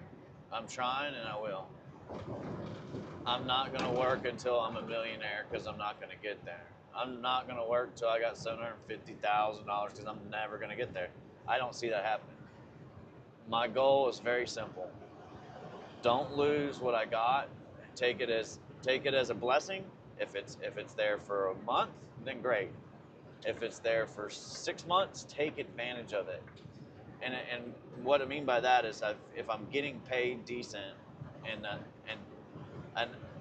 what I had been getting paid before, that's pretty much what it is. Like the last 2 years, my route paid decent. I told you guys that. Well, it's the same thing right now. I'm just trying to add one more load into that route than I had before. One. That one load it's mine. It pretty much is my profit, 100%. So adding that load in there helps me out financially, that I could put it on the truck, or I could put it on taxes or something. All of it. So none of it goes to me. It all goes to the truck or goes to the taxes. So it's not like I'm making the money. I'm not even paying taxes on it. If it goes to taxes, I am. But if it goes to the truck, I'm not. So if that goes to the truck, that's every single week. It's about once a month because I can't ever get 2 or 3 weeks in full.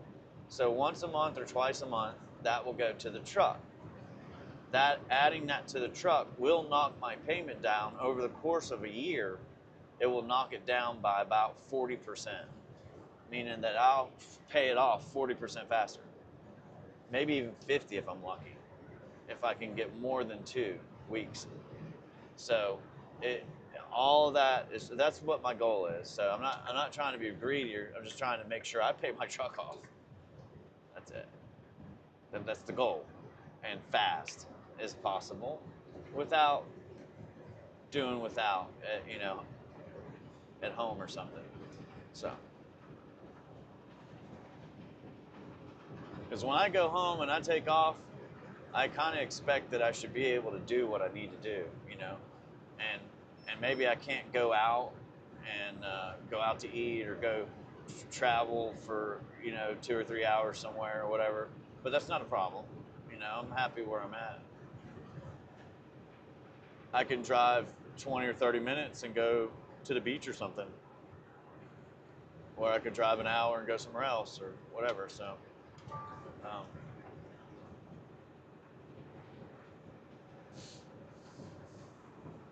but that's my goal. Now, if I get close enough to paying the truck off, I might have somebody that will finish it out for me. If I get that close.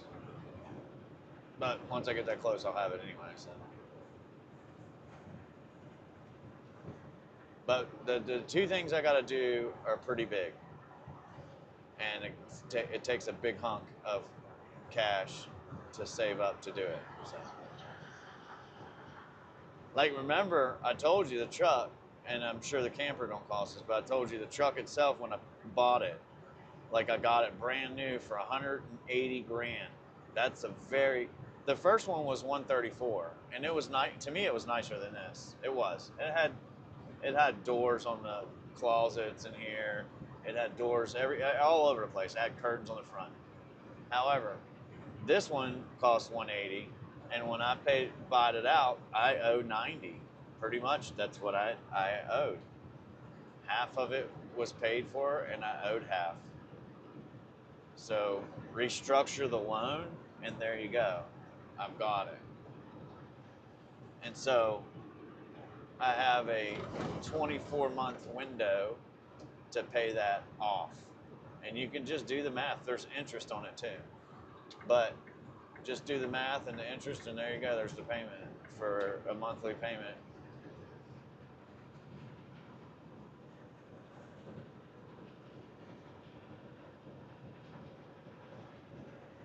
The next thing I'm going to do, there's one more thing I'm going to do, and I'm just going to raise that up a little bit. But once I do that, I can't take it back. So that's why I've never done it.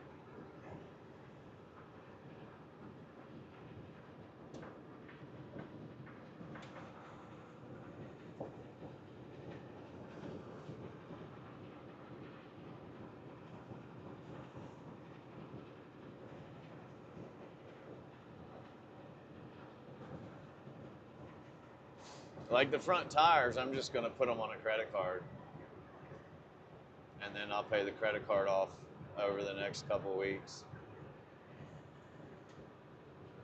You know, put $300 or something down on it each week if I can. But that's what I want to do. What's up, Florida? How about the mountains, Florida, right? Yeah, I know, right? That thing, you need a truck. Better go get you a Hummer. Maybe a Tahoe. Got to get that engine and go. Hello. We're slowing down. The truck's beating us. We're getting overtaken by the truck.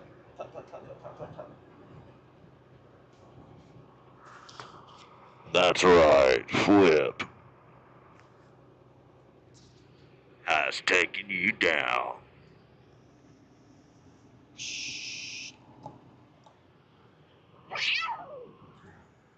All right, we got to get over to the left. The left-a-roni.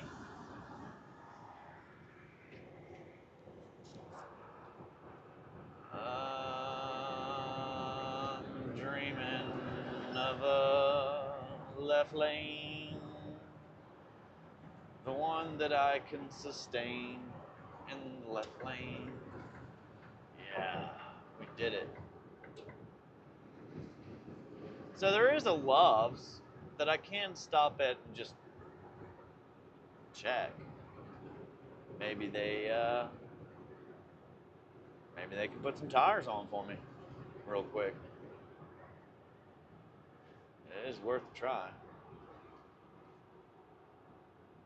I'm not getting the same tires. Right now I don't even care what they are, as long as they're like Goodyear, Michelin, something decent. I want decent, good tires for the winter. Like I got on the back right now. Those beautiful tires on the back. Those NDX2s. NDX2s, in my opinion, are some of the best tires you can possibly buy. For the winter mountain, you don't need them down south in dang Louisiana, Texas. You don't need these tires down there. Get you some recaps. Get some cheap ones at least, not recaps. These are good for the winter. These are good for the snow. You'll get around better than the other guys in the truck. You don't need chains.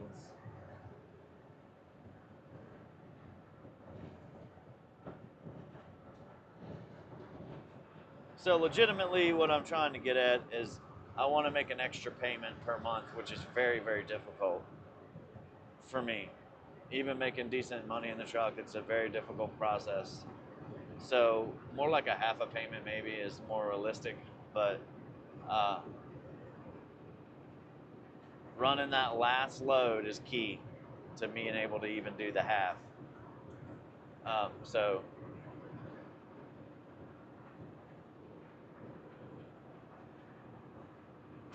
we'll see.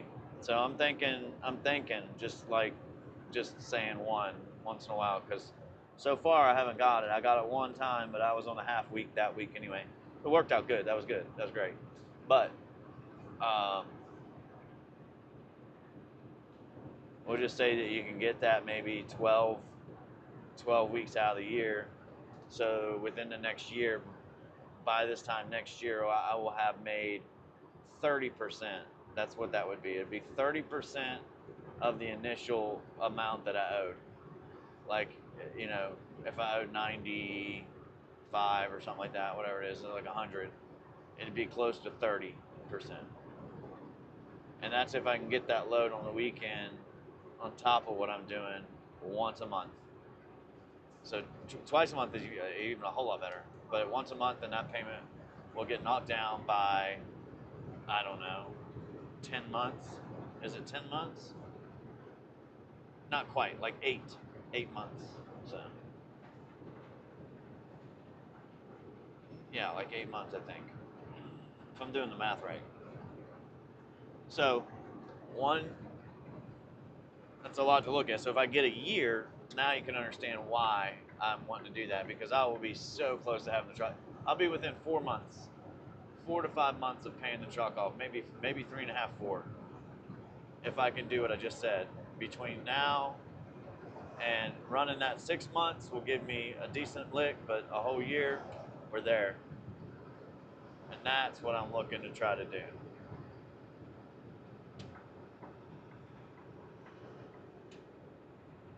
If I want to get real crazy with it, then I would pretty much be broke all the time.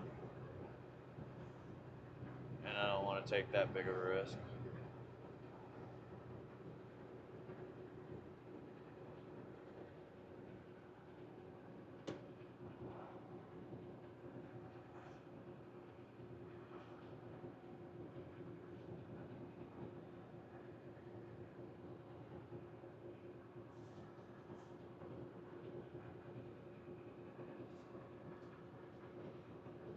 This guy might catch me. I'm going pretty fast up the hill. Dang, he might get me too.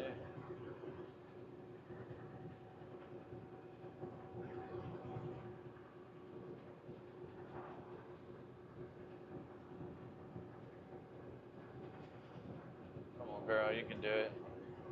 That's 2 miles an hour up. You got, come on. Oh, you're not going to be able to make it up this part. It's steep.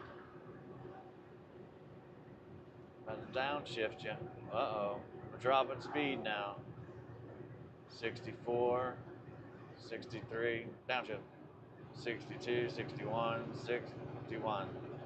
Boom. 66 to 65, 64, 63, 62. When you shift, you lose 2 miles an hour. The shift. There we go. Even empty, you can't take these hills. These cars struggle with the hills too, because they're mountains. They're steep. You almost have to push the pedal to the floor if you want to take them fast in a car. That's because they're steep.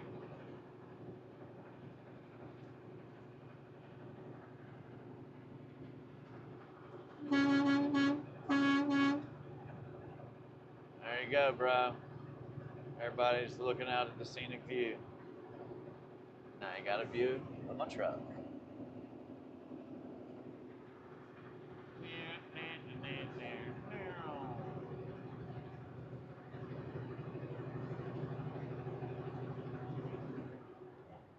And they decided to have fun here. Just blow the mountaintop off, guys.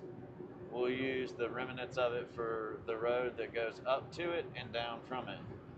And that's what they did. Built the road right here. Boom. And you can tell it's kind of flat right here, and then it starts to grade down pretty steep right now, which is all. What's up, man? Did you mean to call me, or did you butt dial me?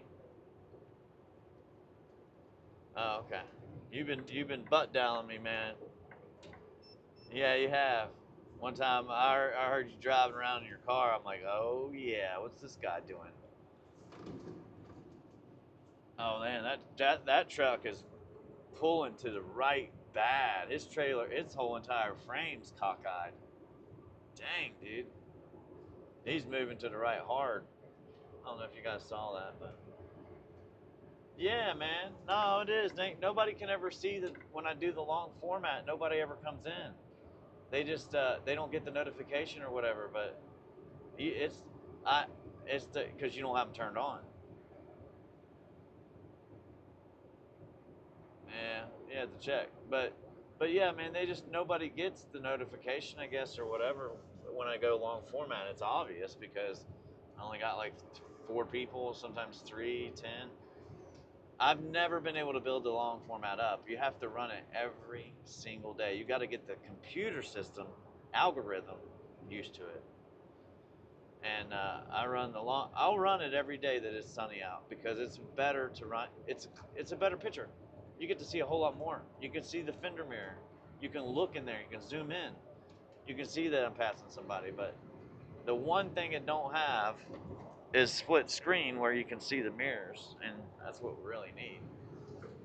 But between it's just a lot more money I have to invest. It's and time and effort and computer stuff.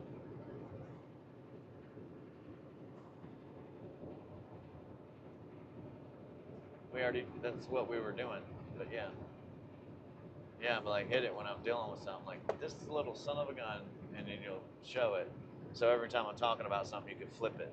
Yeah, but you still have to have all those cameras running, and they have to be either fully charged, replacing batteries every 4 hours, or plugged into the truck somehow. And it all needs to be integrated into the truck. That's the way to do it. Buy the truck, completely pay it off, integrate all the cameras, wiring, and everything into the truck. They do that already for company trucks, and they have a great system. These companies watch their drivers like hawks, and they got cameras all over the truck, like all over the truck. They can see their speed. They can see them in the truck, outside mirrors. They can see their speed, the weather, their braking. It's all on the screen, man. You can see everything. And it give them a pattern too of like what your driving's like. How they would see that I'm an aggressive driver. That's what they would see. Oh, that guy's an aggressive driver. He's always flying. You know, his speed's up high. He's always above 50 miles on the average. You know, but mainly on highways, and I do go the speed limit, and I don't let off. And yeah, that's how I get my work done. But yeah, that guy was talking about every stock that I've played, except for ASST. If you look at his YouTube, yeah, if you look at his YouTube, he's got every stock that I've already played. And I'm like, well, I'll watch some of his stuff because he's already picked it out. And he picked Beyond Meat right where I was looking at it. And I damn if I shouldn't have bought some somehow instead of just staring at it, waiting for it to pop. And the same thing with BURU. I can't believe he's even in BURU. BURU. But he'll tell you just like I tell you. And he says it a different way. You buy your position. When it goes up 20, 30%, you take your money out. You pull money off the table. And you keep that 30% in there. Now, you can break even. Break even means you go to zero. Now you can break even or make some money because you're at that point now. You ain't got to worry about it.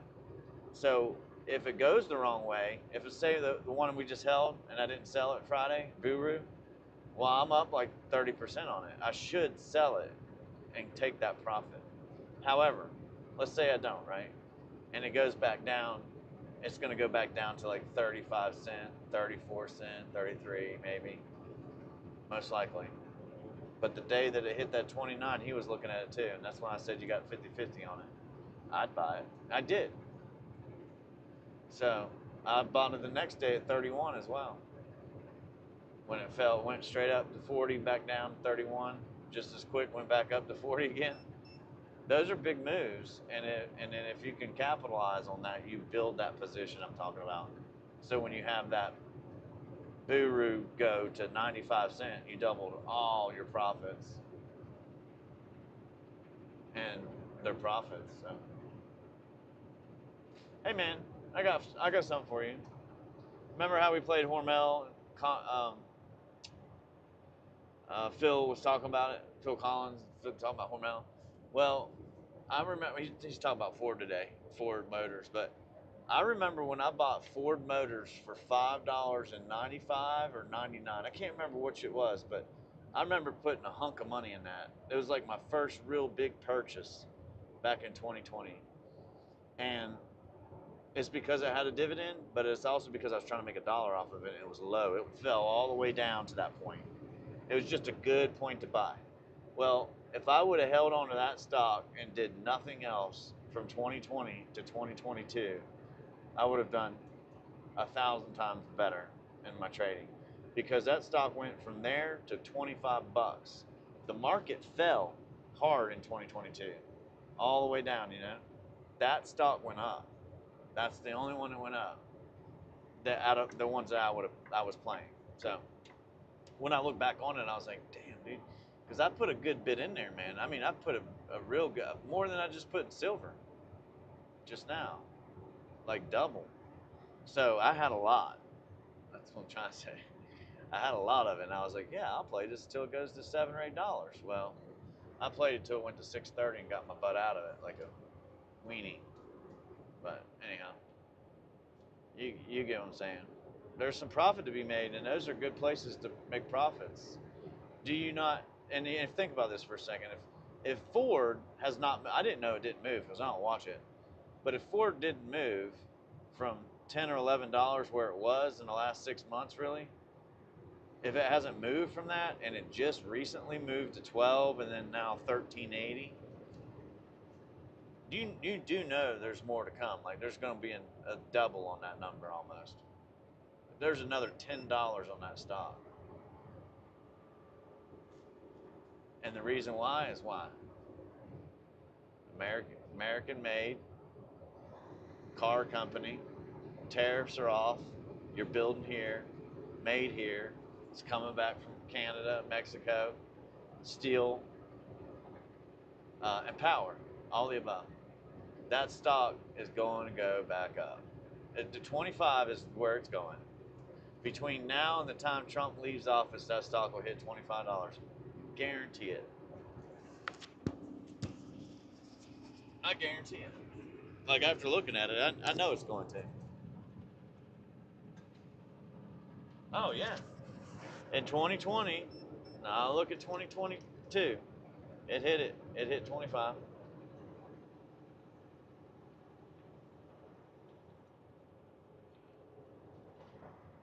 For who?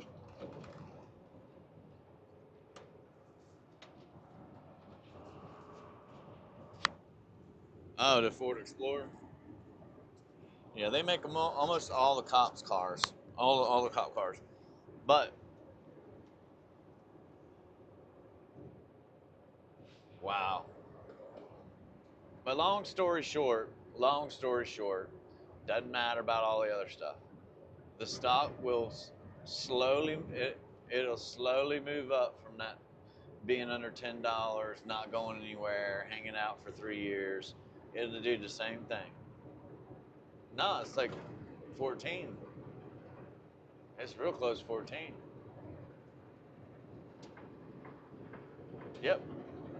And you're right. It's risky, but I'm telling you, whether it comes down now for a little bit, it's going to go back up, and then over the next year or so, year and a half, it'll be 25 bucks. It's got a dividend, so it's worth playing. It's probably better than silver, especially if you're going to double your money, and you got a dividend. So I'm gonna watch it. I'm not buying it now. I mean, it went up all week, $12 to 14 almost. So that move right there, if I was in that with what I got in silver, I could have got a couple shares out of that, man. Like a couple hundred. You know what I mean? And it's under 20 bucks.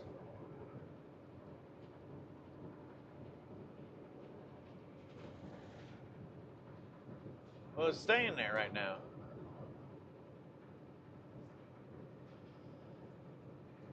Well, that's fine. It's sitting right there. It ain't. That, I don't see myself staying in it that long, but yeah. Because I got so much in there, man. I can't leave it all. I won't be, unless my trades play out. If they play out decently, I'll be all right. I'll leave it. But if they don't, I can't just I mean, I gotta be able to maneuver. Like right now, I've got it all in there, pretty much. But no, I'm not talking about moving over to Ford right now. No, I'm talking about watching it. Just start watching it. If it takes a dip, like, you know, when the market dips and it takes a dip, I might. And if silver goes up a little bit at the same time that happens, I might say, whoopee, and just leave what I got profits in silver and move over here.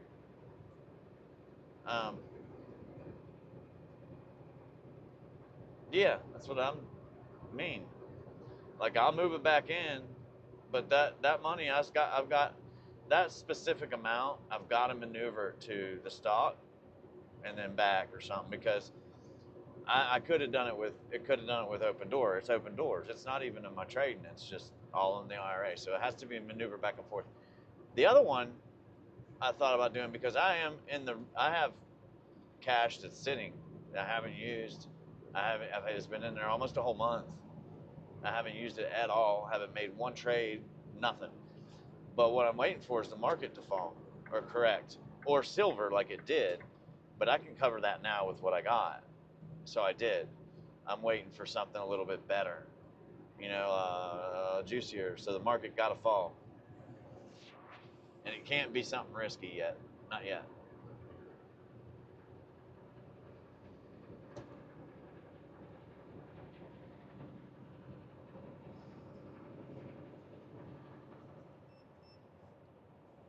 Maybe. They can all go the wrong way.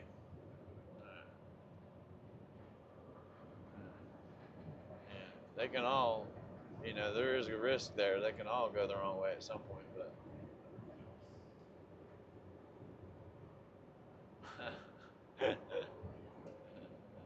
yeah, I'm telling you, there's no way. Hell no. It's better. Yeah, it's better. That's why everybody's in it. That's why everybody's in it. Yeah, I got that in silver. Yeah, I got you beat by a little bit, but that's all I got in there. That's all. I don't got gold. I don't got gold. Really? Playing that one hard, aren't you? How much are you playing with again? Yourself? Okay. And you put 47 in? Okay. All right. Well, let it play out. So when something comes along, all right, well, stop playing games, because you're going to miss out on it. When they're hot with these stocks. Like, if you need, just wait. Just wait. It don't matter. It don't matter. So when you got something like the one you like, ASST, or we got into Beyond Meat, or we got an Arena, all right, Rainy, or BURU, okay? So all those, the $30, 30 cents is a little higher than 29, whatever, 30, 31, 29. Buying that stock, you need to do more. You can't just buy one share, man, or 100. That's not enough. That's like 30 bucks. So when your palladium's doing whatever it's doing, you want to put that much in there, it's cool. You need to rip out 7 somehow, so you can do one of these for real. And I mean for real. So if it goes against you, you're going to jump. ship. You're not going to wait, but if you wait and buy it at the right moment, you're most likely not even going to have to worry about that, not even a little bit, because it'll just go up immediately. Kind of like Beyond Meat did, BURU did, and I was down like a couple $100 on BURU maybe, and then it just, because I bought it at 29 and 31, because I watched it go to 40 cent, 29, 40 cent, 31, 40 cent all in the same day, at the close of one day to the next. But next time we have one, like you want the AS, I don't think that's the one, but it might be ASST. I got it, and we'll see. But if I get it and it does real well, and I got Beyond Meat and it did real well, and I got BURU and it did real well, and I got Rainy and it did real well, and you're still sitting in Palladium with all that, and you don't pull a little bit out, you're not playing. You're not getting something to play with, at least. So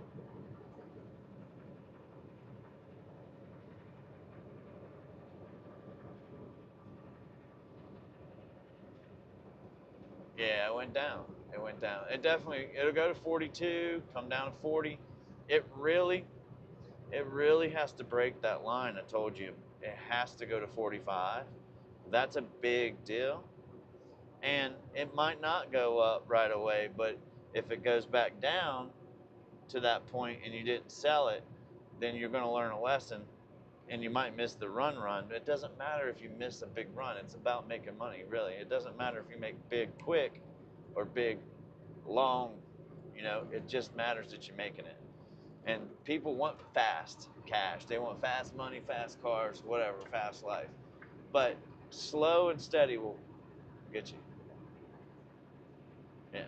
Well, I needed to sell it. Yeah. The 40 cents is a sell. From 30 to 40 definitely is a sell. Oh, for sure, we both should have. But we'll see what it does. I mean, most likely I'm right, it'll go down. Most likely I am.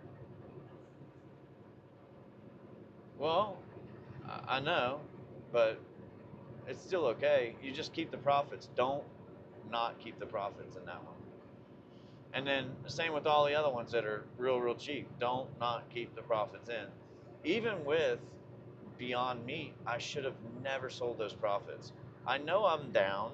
I know I lost money from where I sold them, but I need to have them now because they were profits now. And the reason why is because that one is probably oversold at $2. It's probably not going to $1.50. I know that that's another line. $2 is a line too. And it's oversold. I don't think that we'll have a chance Monday to buy it cheaper than you could have done Friday. Like at the end of the day, $2 and one or Beyond Meat. Beyond Meat, I don't think you could have bought it any cheaper than $2. We'll see if I'm wrong. I bet that it's up 30% Monday or 25 or something dramatic. Monday? Nah.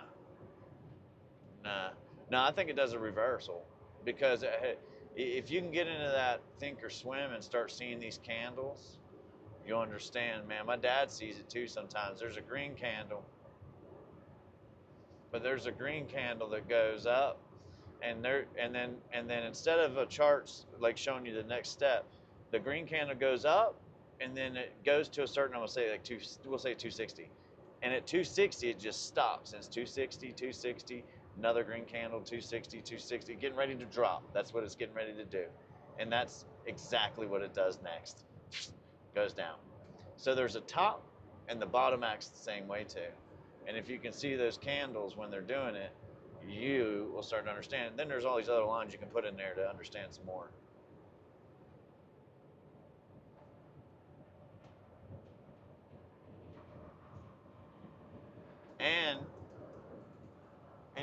And you're trading against a computer.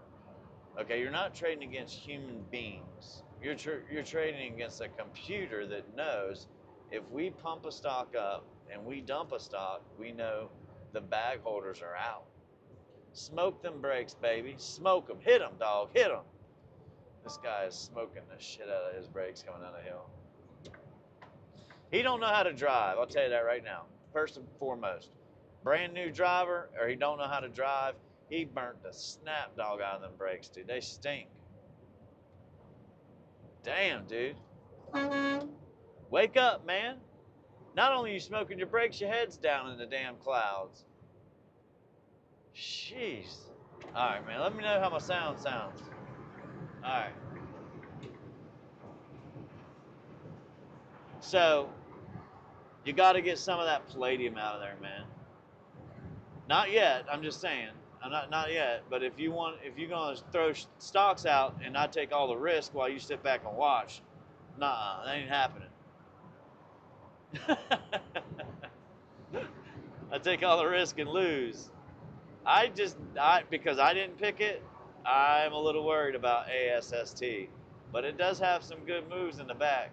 And I might not be in a bad position if I just hold tight. But I don't see a straight shot line on that one, man.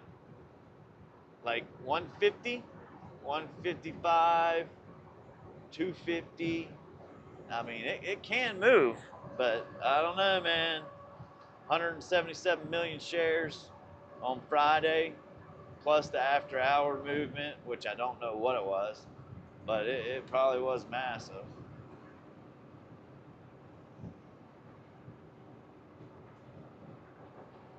Oh, anyhow. Let me see here. Yeah, when you're smoking your brakes like that coming down a mountain, dude, you don't know how to drive and or you're new. You need to be trained on how to maintain that truck so you don't lose your damn brakes. And you don't need to be putting your brakes on the mountain, man. You should never have to use them brakes, dude. Very, very rarely. Somebody pulls in front of you, or whatever, but very rarely you should have to use them brakes. So if you're using them, you're doing something wrong, my man. You're doing something wrong. Seriously. So here we go on ASST. You have an intraday trading amount of shares was 177 million, right? 177 million. From 4 o'clock till 8 o'clock in that 4-hour range after hours, where a lot of people can't even trade, you go from 177 million to 247 million. So you're looking at another 60 million shares traded in after hours, just alone. 60 million. That's a pretty big amount, man. Pretty big amount. So, about to see what happens with everything. On Monday morning, we may be flying like a rocket ship, and we may be falling like a log. But you're never gonna know, not for sure, until you do it. Let me see what's happening here. Are we live with Flip Flop Trucker? Butterball head. Oh yeah. Are you stressing on payday that you can't pay your bills? Just go to Full Tilt this, or Flip Flop Trucker and borrow $400. You can pay it back over the next month with interest. And when you get in another pinch, we'll do it again. Man, once you get in that pinch, dude, you can't get out.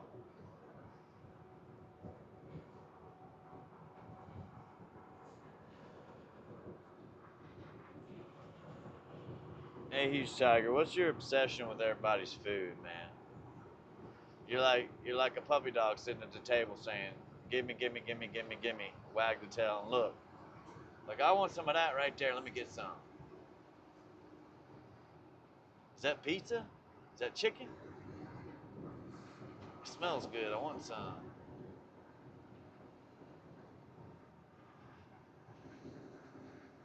What you eat today, man? What you eat today? Well, I ate chicken wings and hamburger meat. Beyond Meat's hamburger meat.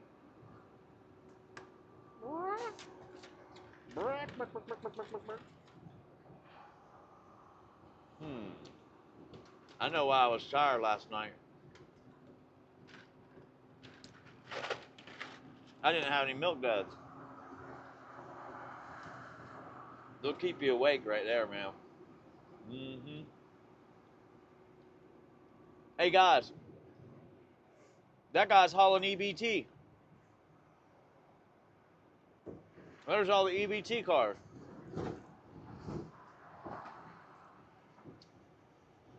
Zoom in, you can see it. He's hauling EBT. I bet you he's loaded up.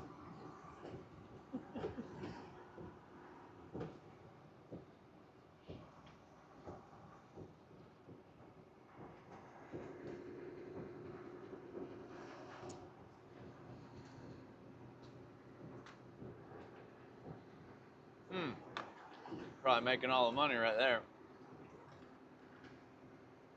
Everybody's waiting.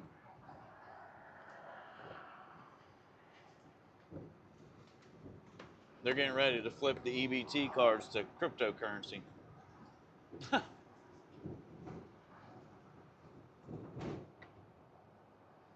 Everybody out there is worried about EBT or food stamps or whatever. Don't. You got family and friends take care of you, man.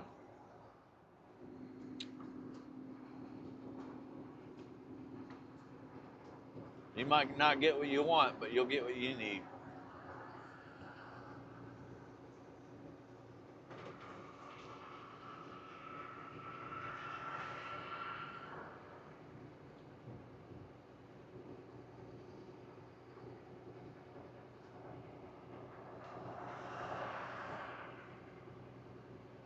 You'll get what you need, I promise you that. That's their base. They ain't gonna let you go without.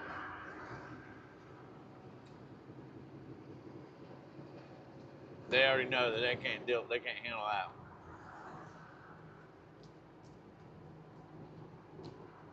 They'll throw one of their own under the bus before they do that. Sorry, Chuck, you gotta lay on the sword, sir. And he'll go down with the ship. That way they can get everything turned back on.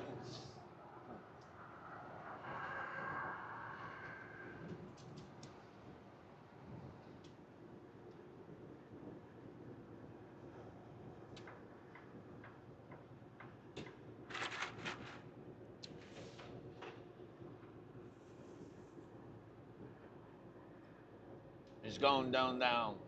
Going down, down, down. Because come Thanksgiving, dude, between all the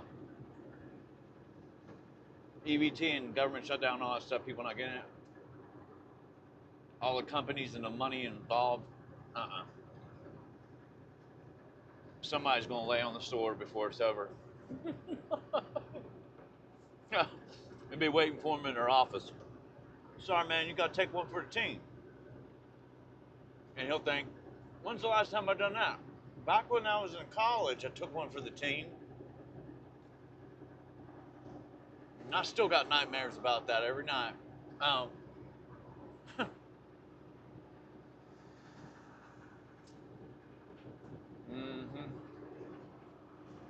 Yep, move out my way. You know I ain't got any more room. Just because I'm a truck don't mean I can't haul butt. So now he's probably going to have to take one for the team again.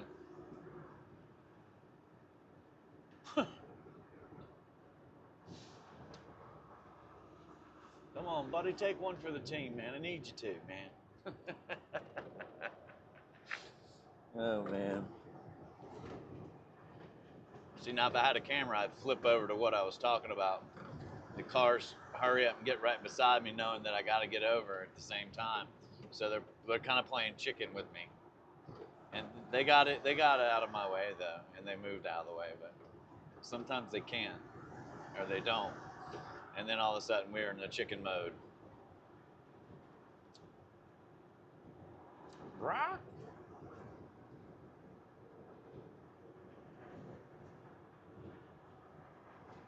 All right, there's your beautiful view. Look at that foliage. The trees and the greens and the oranges and the bright reds and burgundies. Yeah. Imagine having to walk that mountain, guys. How many of us couldn't make it to the other side?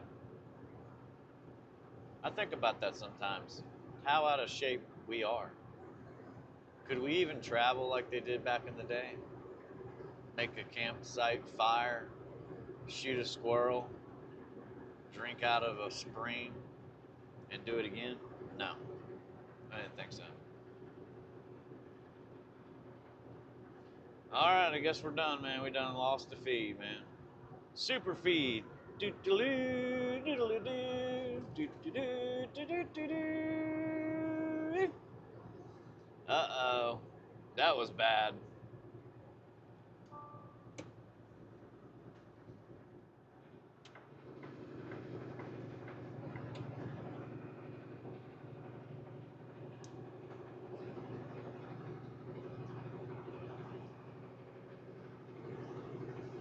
All right, car. Do not slow me down, dog. Do not slow. All right, I'm gonna put my turn signal on now because you guys are gonna slow me down. I can see it coming.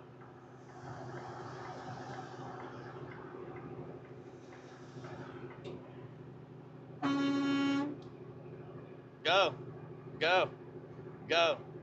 Got right in my way, didn't you? Thank you, car from behind me. Thank you. She would just got right in the way. She wasn't gonna move. I knew it. I knew as soon as I moved over, somebody's gonna do that. Mm.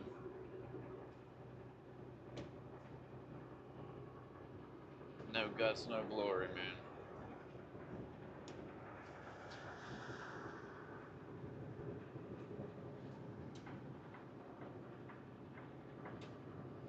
I can't get back up to speed once I lose it. We're going up a mountain, man. So when somebody gets in the way, I just,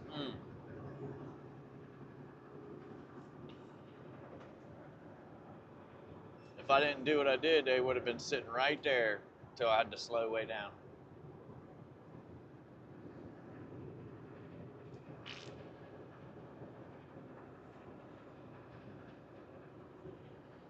Some people hug the steering wheel, like they're right up on it with their chest. They hug it real close. That was one of them. Usually not good drivers when they do that. Dangerous. Had 15 different accidents already or something.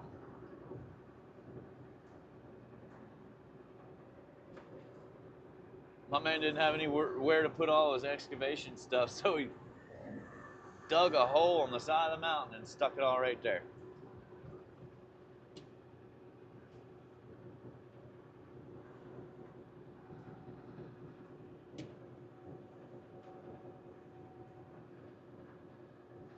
Here's my options, folks. One, I already passed Love's. I should have stopped, I guess. Asked them, can you do my tires? Damn it. Forgot to do that. Two, we can stop and get a truck wash. Three, we can just bypass everything, worry about another day.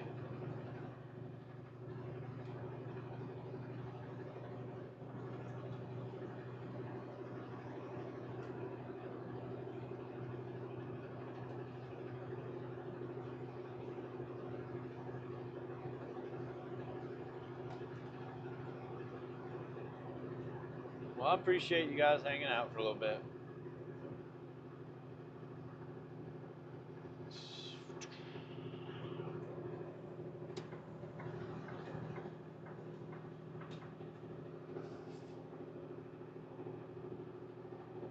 I am going to do the trailer. I'm going to look for another one because this is one of the worst ones over there. It's still legit, but it's one of the worst ones over there. There's one more that I'm not taking. I'm not taking it again. I'm not picking it up. I'm not dealing with it. That's the nightmare. But this one needs a little bit of work to it, so.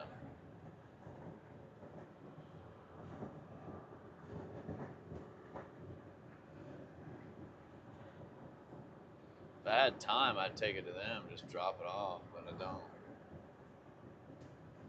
It's a lot of extra money wasted in fuel.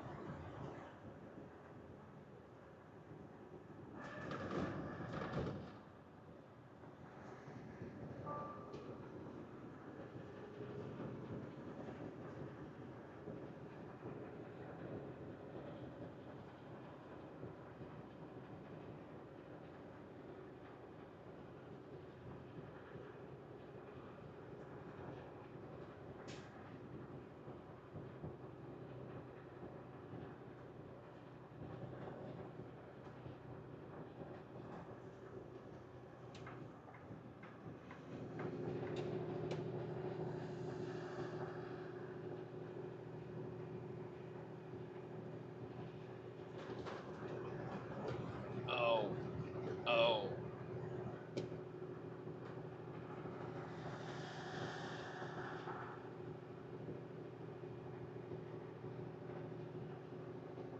Downshift this thing. Revving the RPMs up to like 16.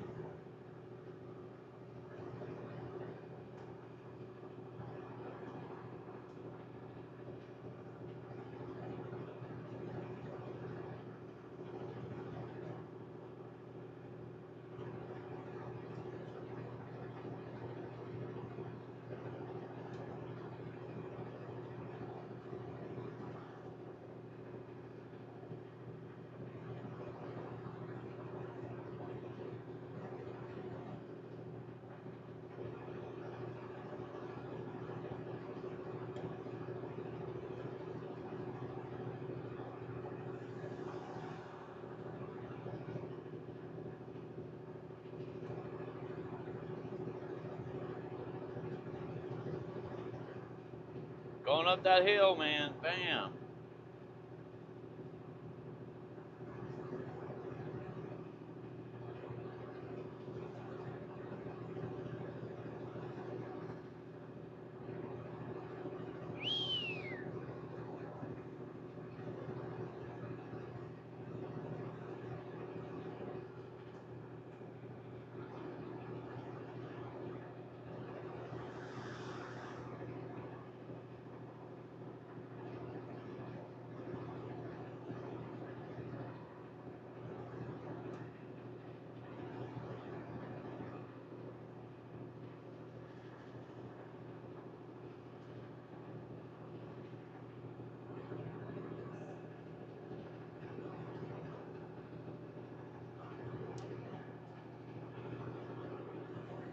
Yeah, you just got a lot better view in this long format than you do with the short format. I put my turn signal on. I expect to come over, man. Not play chicken. I don't care if I got more room. I turned it off because I'm going to wait for him to pass, but he can move. It's easy. He can move. Move. Can't wait till the last second, man. There's too many people out there that'll just, I'll be in the ditch. They just don't care. So you got to get over before you need to get over.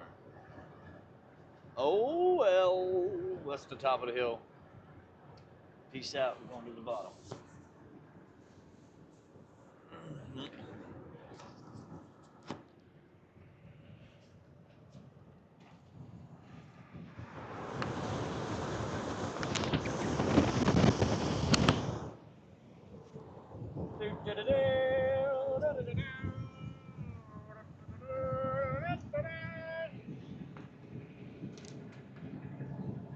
Okay, you guys know how to stay up there, man. Ain't nobody talking to me anyway. You don't need to hear my voice. Not at all, baby. Not at all.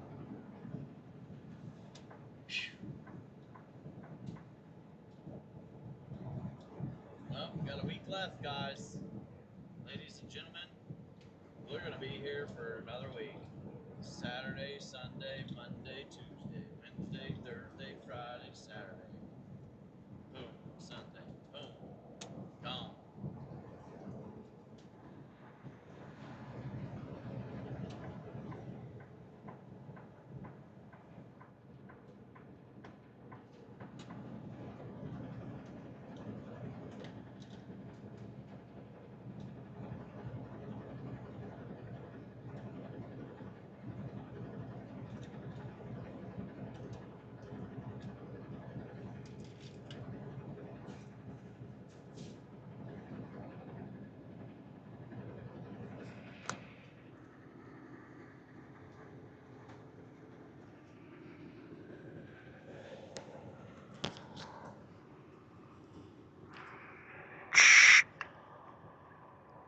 Radio check. Radio check.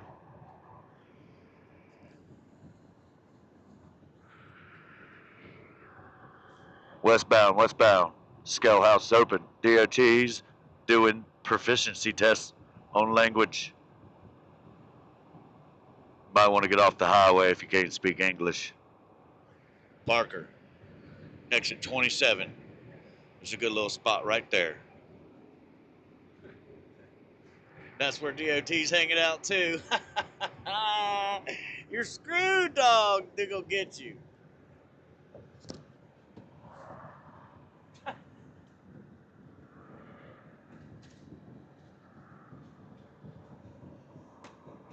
Alright. I found a brand new thing.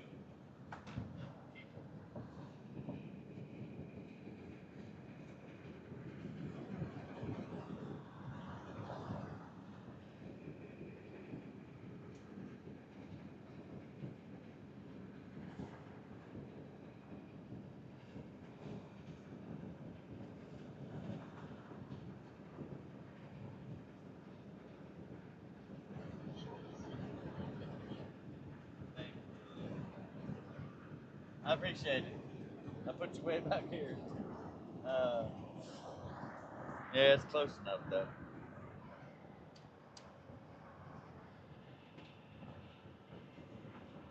Stuff.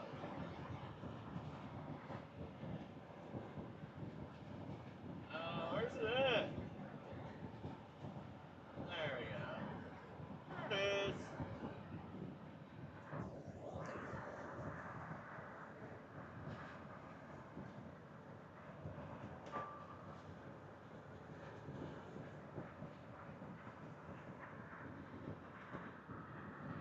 Well, it's running good. At least you can see a lot in it. A lot better stuff.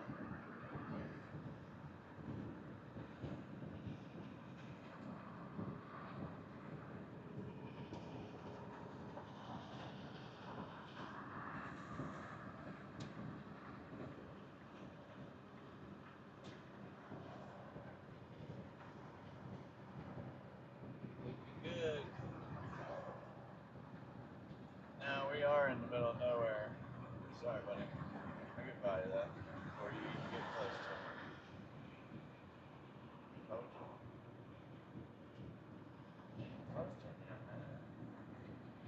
Oh well.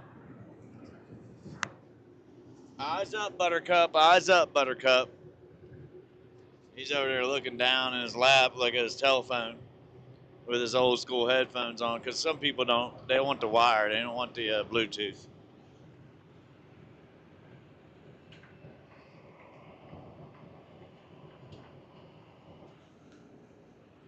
westbound. You got a Swift driver coming through. He's missing his fairings, his bumper, one mud flap, and a tire. I just get off the highway, let him get through.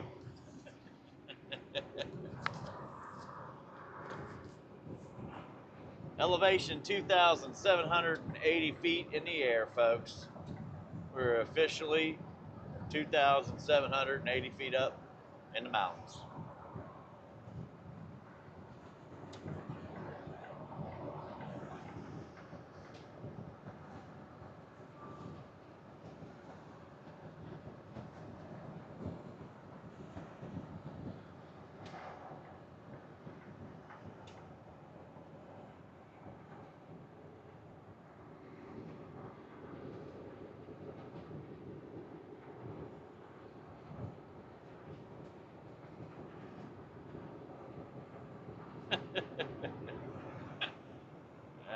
That's funny.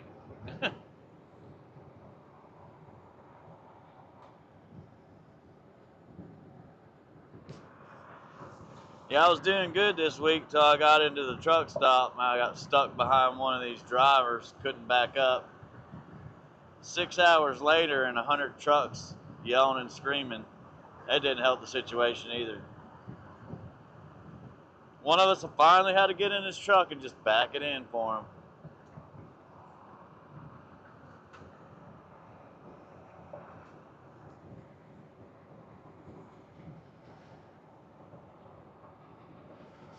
That has happened. That has happened. I remember I backed one in for a guy one time over where I pick up. I said, man, they ain't gonna wait for you like this, dude. Not here, they're not. They're gonna make you leave without a load. And he was there for 45 minutes before I helped him. You know, I tried. I said, man, I know it's difficult, but you got to work on this. You got to work on backing up, buddy. It's only my second day. I was like, and nobody helped you back up. So it's not your fault. They shouldn't have let you in the truck yet, but they did. So it is what it is. But I backed it in for him. I told him I wasn't comfortable with it, but I did it.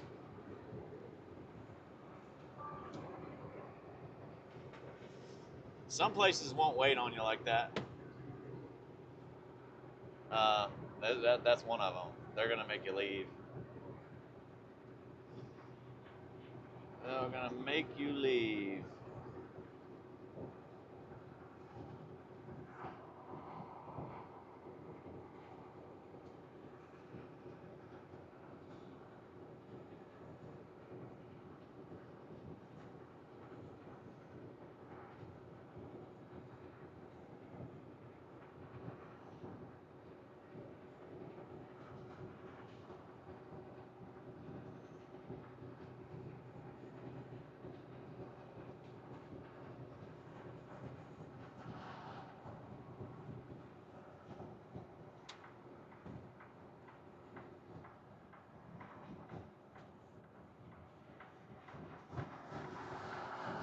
Scaredy cat.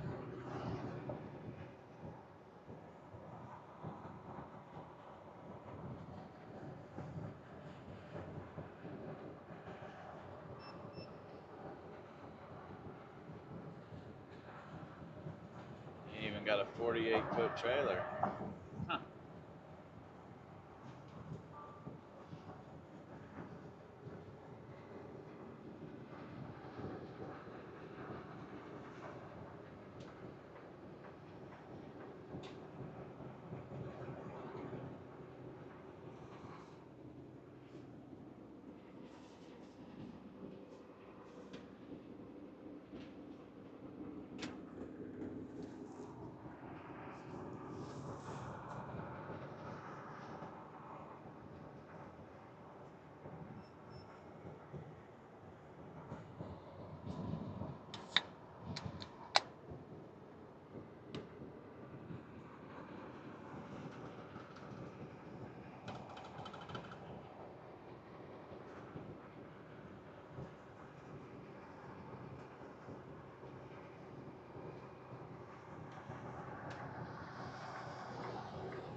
Got us a hunter up in the woods.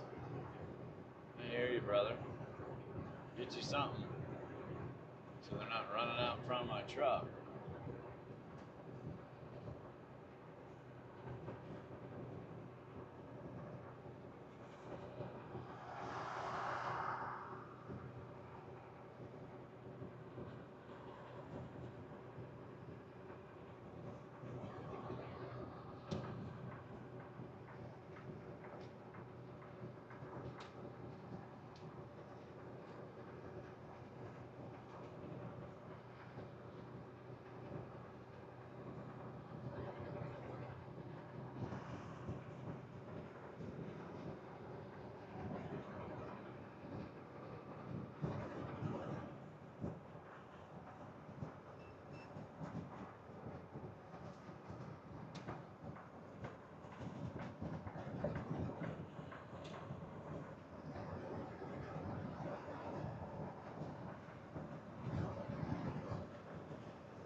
Indian brother, don't go to sleep.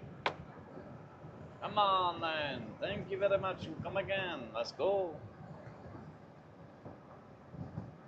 There is a lot of Indian truckers over here now, though.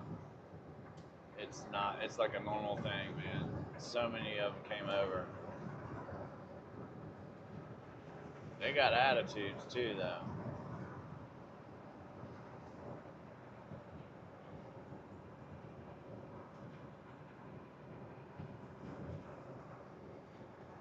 Some of them are nice. I helped one of them back up the other day. Couldn't speak English, but he knew how to fist bump. Hey, man. Been around long enough to know that's part of the culture right there, bro. Fist bump it.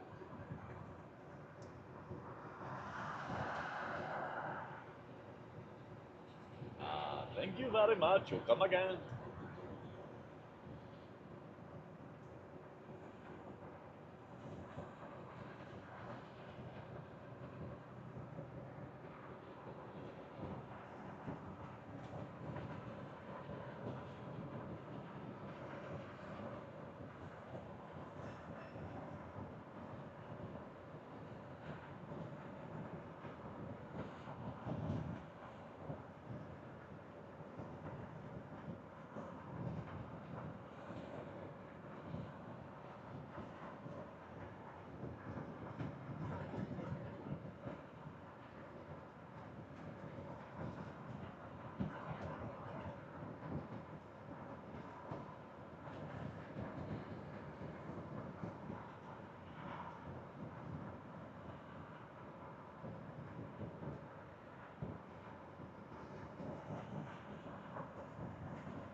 Hey. You hear me yet? There you are. What's going on?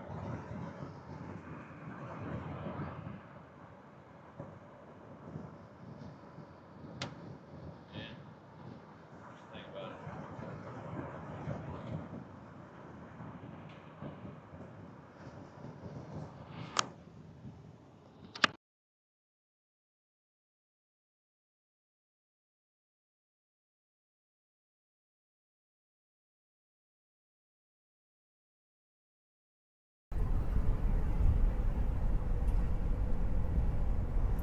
Yeah.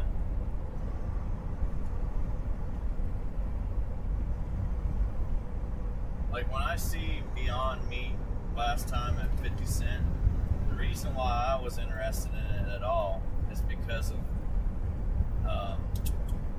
it was because of how far down it went, how far oversold it was.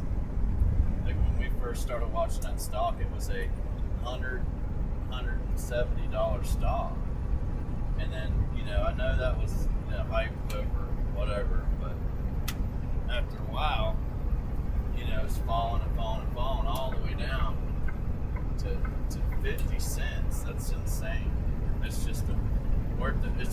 risk to put even just $1,000 in something like that.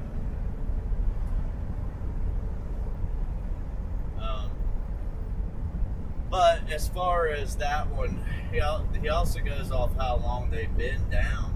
If they've been down 30 days, they usually have a jump or move up. Not all of them. He's played stuff as small as 7 cents.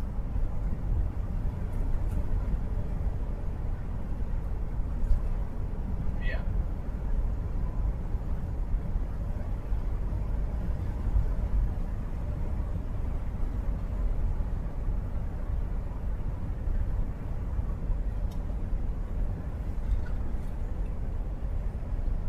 Yeah.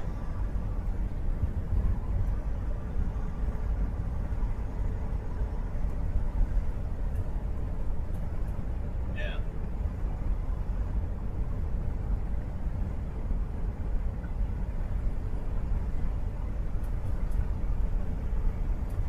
Well, yeah, remember when I said Beyond Meat?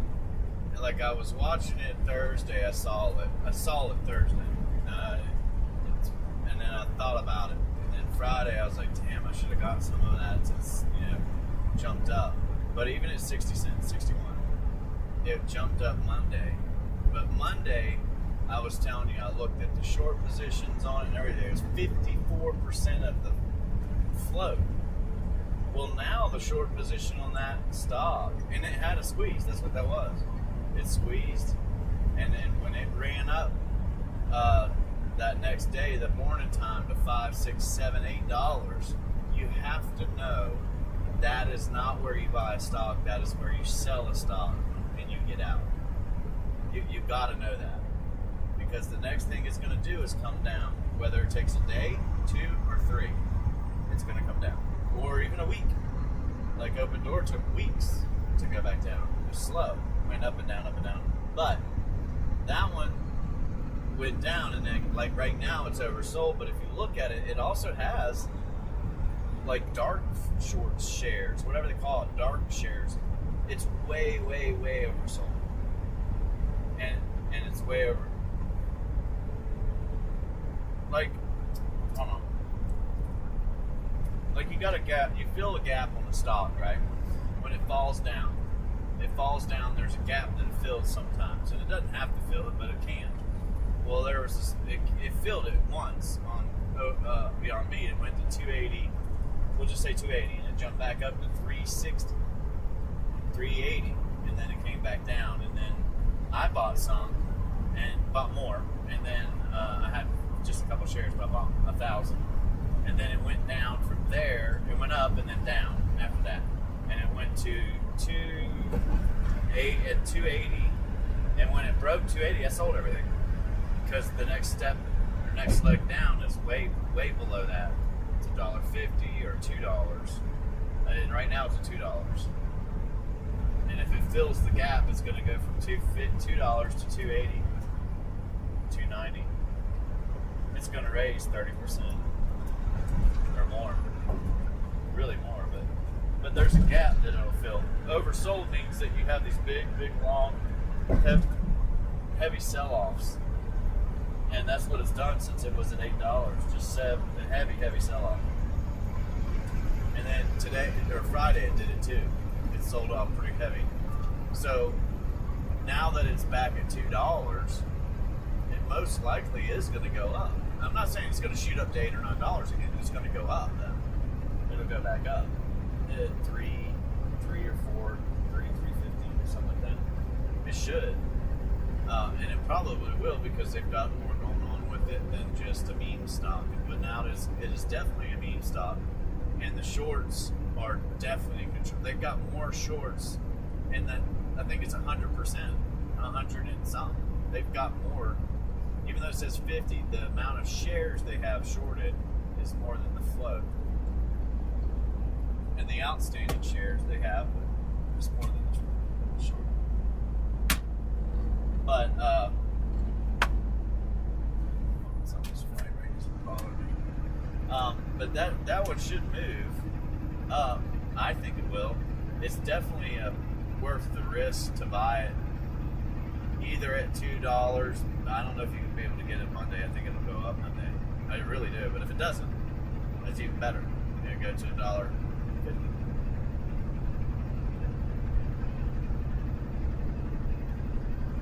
Yeah. And then sell it. Yeah. That's solid. But the best place to buy that was on Wednesday. And it was Wednesday when it went under 650 for the first time since it ran up. So my 685 was a perfect spot to buy that anyway. It worked. It just went down after that first. Went down all the way to 625 first. But under 650 was pretty good. No, it did not. I didn't. The automatic 685 I was watching, and 100 shares maybe. That's it. But I didn't want to play it. I was busy with these other ones. The others.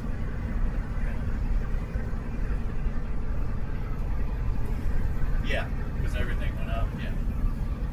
Yeah, and don't forget the market's still going to do what I said. I think it still has that ready to sell off stuff going. Doesn't mean some of these stocks won't go up. Doesn't mean Open Door can't go up or some of these stocks can't go up. But the market overall will be pulling back. They're going to be taking profits. Most likely. However, some of these meme stocks like Beyond Meat or that BURU, BURU is one of them. And when it went down to 29. Yeah, it was good. It was a good one to get when you got it. It was a good one to get hold until you did. Really, 40 cents is a line that you need to sell it. You need to take your profits, and that is what you need to do. You need to take your money out, keep your profits in, like we do. Build your position on that stock. You could have just done it again. That's all. And going back down to 29 cents, it's gonna be hard for that to happen. But going down to 31 might even be hard. It'll probably stay above 34, 35. It should, unless it's going to go back down to those numbers. And if it does that, sooner or later it'll go back up. It's going to have a move. It will have that move. At some point, it will have that double happen again.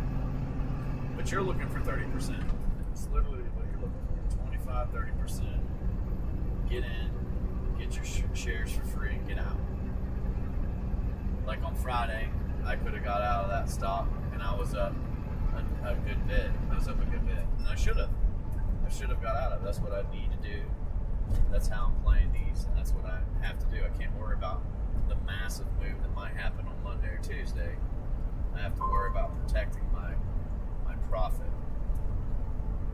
You know what I mean? Because the more, just imagine if you had more money in it, and you were up like $4,000 or $5,000, and you just let it go. That's not what needs to happen. So, that one stock I was telling you about, ASST, that one I don't have as much faith in, but apparently it's a decent stock, a decent company. They definitely have a lot of volume, but their float is massive. 388 million shares is their float on that one. ASST is in Terry. And that one's already moved from where he bought it. I bought it. I didn't even know he was doing this until after I bought it. I bought it, and I bought it up. And that's not what you want to do. But I also bought Beyond Meat up as well. Almost 100% up from where I was looking at it.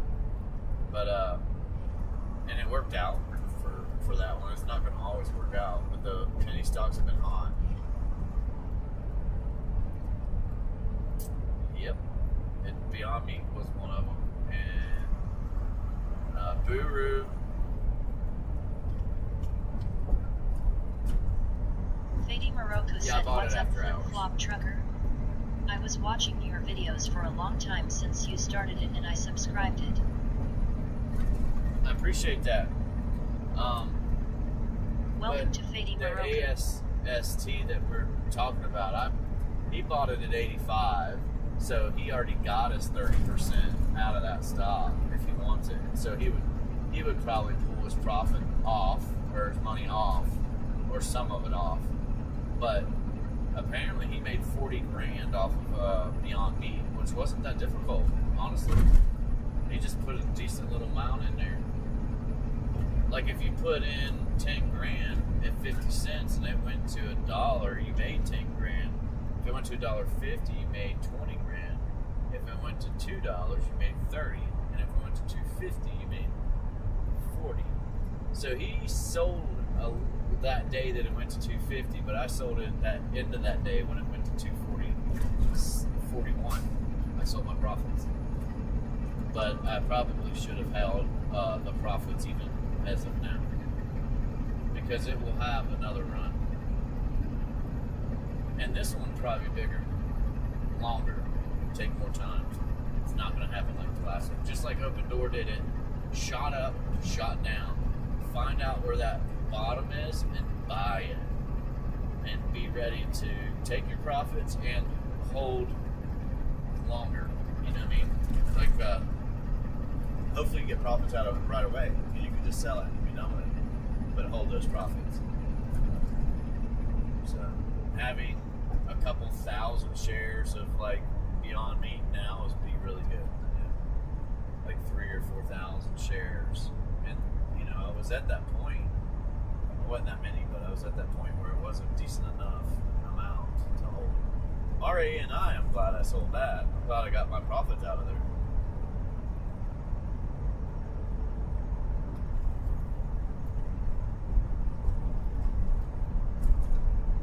Yes. Yeah. But getting them for free over and over is great. And it's great because if you hold them and they're a decent company, just the more you have, the more chance you have of making a very big profit off of them. It's like with Beyond Meat, whoever has that at 50 cents, sold them, got their profits, watched them run all the way up.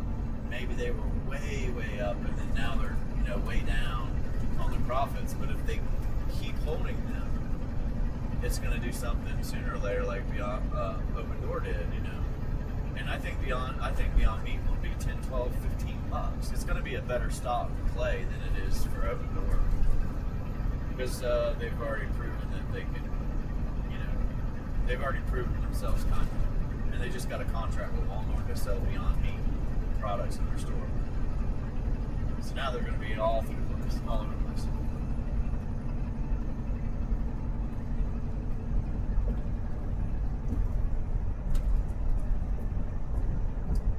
Yep. You say that, but sooner or later the fad will change. All it takes is a couple of TikTok viral videos and everything changes. Just like the viral video for the damn candy bar. Everybody was on the Dubai candy bar.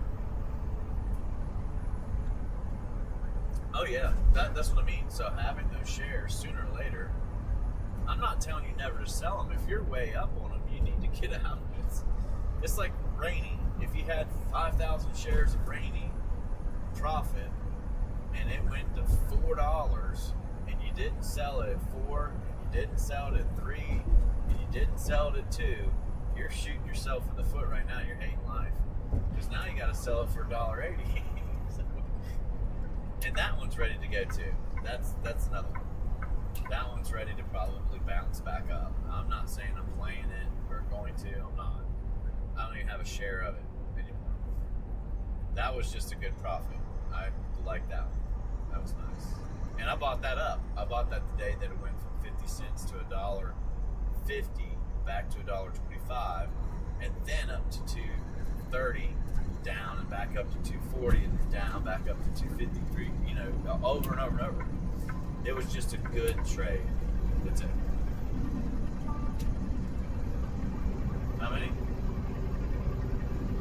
Oh, you never got rid of them. back up, get rid of it. It's biotech, it might go. Terminator said I'm beyond boo-hoo face purple crying. So, but yeah, Beyond Meat was a fad, and Beyond Meat was... Welcome to Terminator.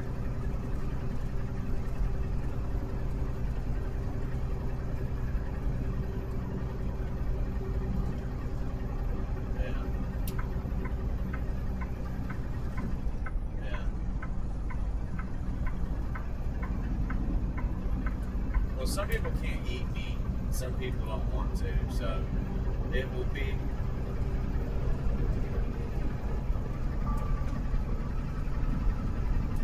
Yes. Oh, I'm not saying that's not good to keep longer, but I cannot let that much money go slipping out of my hand. I can't do that anymore. Not with that many I had a lot of profit in there. I was like, no, I'm not doing it. Maybe I should have kept 1,000 or 500 or something like that in there. I probably should have. I can always buy them back. That's the difference. I let it all go at like $3, $3.30, and now I'm gonna buy them back because they're about half the price. So that's kind of what I did with Beyond Meat, but then it started to go below that line. I was like, nah, I'm out, and I'll wait. And it saved me money. It did. It saved me a decent amount of money by not waiting. By not holding them. So, well, I'm my account. What I did with my account, because it keeps fluctuating so much with these trades, up, higher, down 25%, up, higher, down. I've done it 3 times now. It can't keep getting lucky to go back up that fast. But so I should be sitting way up above where I am. Because of the trades that I had, I got it back real quick. But so what I did was threw enough, about 60%. I'd say 75%, between 75% locked up shares of profit and locked in to silver. And what I think I want to do is hold the silver, wait for the market to drop, since I think it's going to. Maybe jump in to start playing, because you have a lot of stocks out there that have dividends on them, like John was saying. But Hormel's not enough; it don't trade enough. And I remember somebody mentioned it today that Ford Motors, and they're in a good position right now, has gone up. It's gone up from like 12 to 14 almost in the last week. But a pullback on that one would be good if you can push the money you got into silver into that and play it. So I'm getting ready for that. Hopefully the market falls like I want it to this week. I'll be in a good position, because then I can put what I need to put in the market in my trading, and I'll have what I can put and be ready in my 401k for something a little bit more substantial than what we're talking about with these penny stocks and trading stocks. Like I can put it into something like that where I can try to get 200 shares of a stock that has a dividend, a profit, and move on and move away from it, you know what I mean? And just hold and come back to it. Because I did remember that I bought Ford at $5.99, and I remember why. Because it was going down in 2020, and it kept going down and down. It's one of the stocks that did not move back up, and I went in there and bought it, and I was going to play it. When it got to 635 or 630, I sold it, and I shouldn't have. It was one of the ones where I should have just held it, period, for a couple of years, and when it doubled up, then you get out, go for a year. But whenever it doubled up, you just pull your money out. That's what I need to do with the bigger amounts of trading. Like if it's in silver, I need to take silver and let it run while the market's falling, or I'm waiting for something to come down. Then I can put it into something decent that has a dividend, like I'm talking about. And if I can make 20 to 30%, then I pull out. If I can double it, that would be better. Because I think that our American companies in the next 2 to 3 years, especially Ford, General Motors, and all them, their stocks are going to go up. Ford's probably going to go back to the $25 price tag. Melvin that it said, had hey, before. flip-flop person with folded hands, So- thumbs up, sign fire. I think that it's a good one to have. If you Welcome to can get Melvin. that out of that, that's almost a double. And if you put enough in there, it's a good amount of money to have. Even if you have to wait 6 months or a year. Sucks. Found on the road dead. Yeah. What's up, Melvin? Yeah. Well, I've got Tesla. I told you I got those shares for profit, but I had to do the same. I had to put enough in there that I could get a profit share or two. And the very next day I got two. But I really should have got a lot more. If I waited, I would have got 47% more. Because that's what I'm up right now. 47%. Isn't that wild? And so if I had all that, I would be in a better position holding these longer than I am now. It sounds kind of crazy, but it's true. So I want to try to do it with the things that I learned in 2020, 2021. The things that I learned then, I'm definitely going to implement them now and be more patient, because I know within a year or 2 years or 3 years, I'm going to double that money. Faster, I think. And then they'll be in a good stock, if that makes sense. They'll be in one that you can just get a dividend off of. Might not be enough.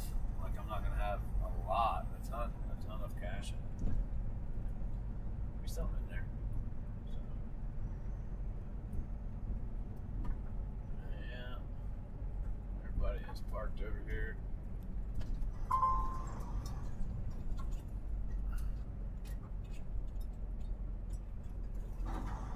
Okay. Cool.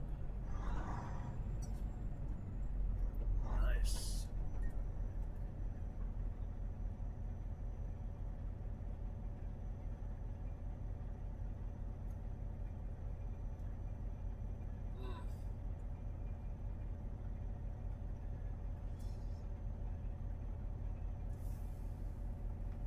Yes.